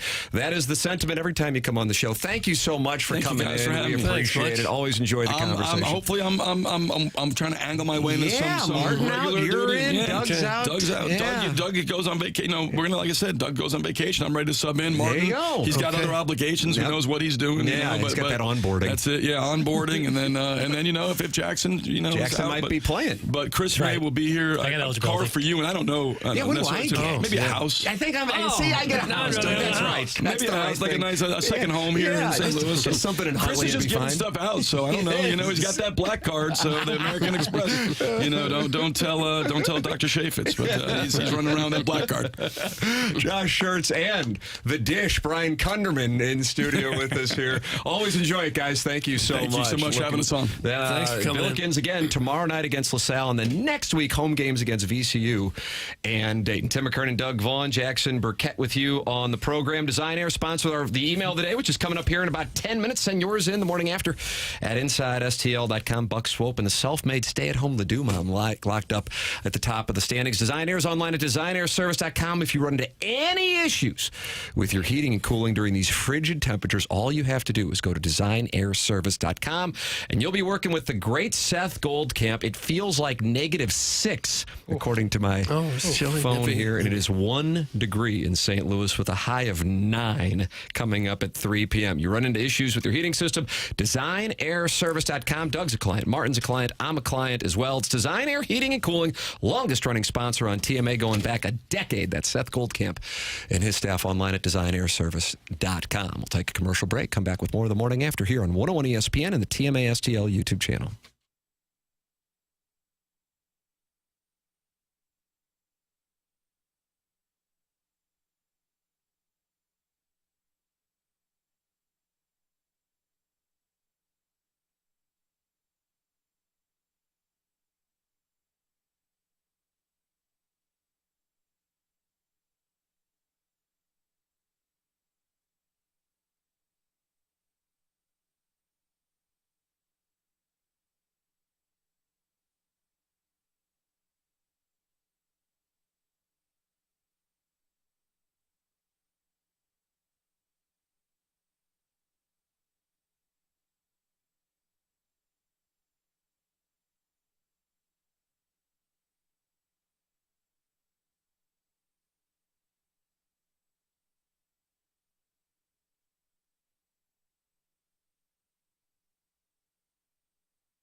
This is Action Jackson with a Sports Center update, and that's brought to you by Saliga Heating and Cooling. Blues win last night, off tonight, back in action tomorrow, taking on the Vegas Golden Knights. I'm sorry, they're back in action on Thursday night, taking on VGK. Pregame at 6 p.m., puck drop at 7 p.m., right here on 101 ESPN. Those are their Sports Center update, brought to you by Saliga Heating and Cooling, an independent American Standard heating and air conditioning dealer.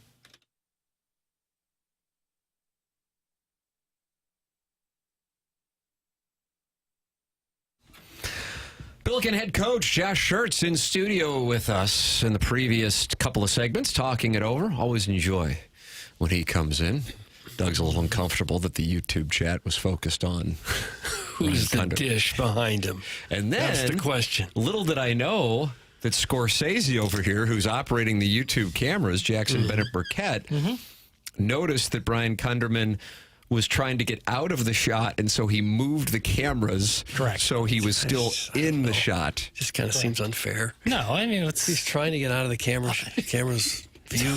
Nah, you're going to have to wake up pretty early to just sneak out of frame out of me, baby. I block my own scenes. But I don't even know what I'm hearing anymore. Your own scenes. That's what Dirk Diggler said in Boogie Nights. Okay. 1997? I don't know the years, Tim. 97? Yeah. Feel good about it. Yeah, it's 97. Ladies and gentlemen, on the Tim McKernan Show podcast today, and this will be up on the podcast feed, a big reveal. The first ever interview with St. Louis Starter Packs, the Instagram account. Do you follow that on the Instagram, Doug? I see it once in a blue moon. A lot of people thought it was Jackson. I'll tell you right now, it's not. It's not. And the real person is going to be in, and we're going to do an interview with him and put that up on the Tim McKernan Show podcast. So that is coming your way. A big reveal. In addition to the history of said account, 22,000 followers, I believe, is what St. Louis Starter Packs has. So that'll be on the Tim McKernan Show podcast. And now we are partners in merchandise on TMASTLshop.com. I am receiving hate messages for the Anyone But the Chiefs hoodie that Jackson says you're going to wear every day or something. One of the best pieces of clothing I've seen in a while. Really? Is it red like the Chiefs? No. It's just charcoal. Yeah, it's simple. That way you can wear it with anything, like when you go out to Wright's Tavern, you can wear your Anyone But the Chiefs hoodie. That's what you wear, hoodies to Wright's Tavern? I've never been there. Listen, I was at this bar in Milwaukee, and I was just trying to watch the Missouri-Arkansas basketball game. The game was getting ready to start, and the gentleman noticed, my Mizzou hat, my buddy's Mizzou shirt, and he was like, "Oh, yeah, Missouri," and he had a Chiefs hat on. He's like, "You guys rooting for the Chiefs?" And I was like, "No, not a chance in hell." Oh, really? You said that to him? Yeah, I let him know that I was actually rooting hard against them. What was the scene like up there?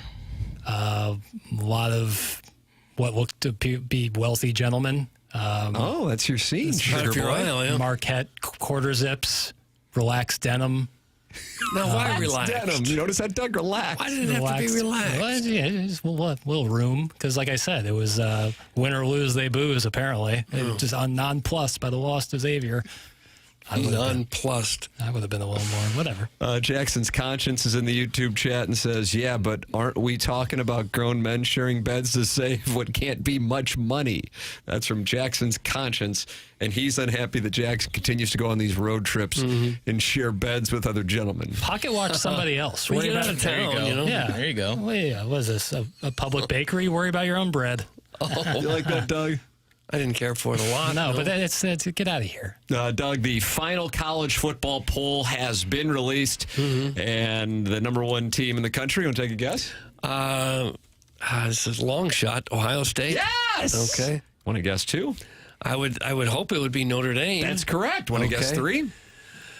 Three, I probably Oregon. Yes! Okay. Some people probably would have said Penn State or Texas. Yeah. Not you. Who's four? It's either Penn State or Texas. I'll say Texas. Yes! Okay. Can you get five in a row? How about Penn State? Yes! All right, yes. What about six? Oh. Think hard. Georgia. Yes! Oh. He's not getting seven. He's not going to get seven. I think he could. He's not going to get seven right. Short the market. Take your money. This is like deal or no deal. Really dig deep in that brain of yours. Not Arizona State. It's Arizona State! Wow. Can he go for 8? He wouldn't dare. No, 8. Take your winnings, go home. 8. Yeah. I'm thinking teams in the playoffs like Tennessee and Boise State. I'll say Boise State. Yeah! Do you want to go for 9? 9. I'll say Tennessee. Yes! This guy. It's unbelievable. Okay. It's like Tiger Woods in 2000. I really do think you could get to 10. I think you could get 10. But you're risking all this cash you've accumulated. Risk it for the biscuit, Doug. Can I have initials? No, we can't do that stuff out here. 10. Take your cash. You've already shocked the world. You've won $900,000. Okay.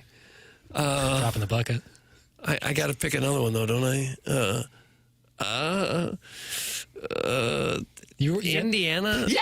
There it is. I was hoping. You were on the right track. Like your thought process just picking CFP teams is right on. All right. Well done. Truly. Fun to watch. Because I've seen you waffle through some lists that were super obvious and you couldn't get it. So to get all 10 there, I'm proud. Pretty impressive. ILL finishes 16th, and Missouri drops a spot from 21 to 22.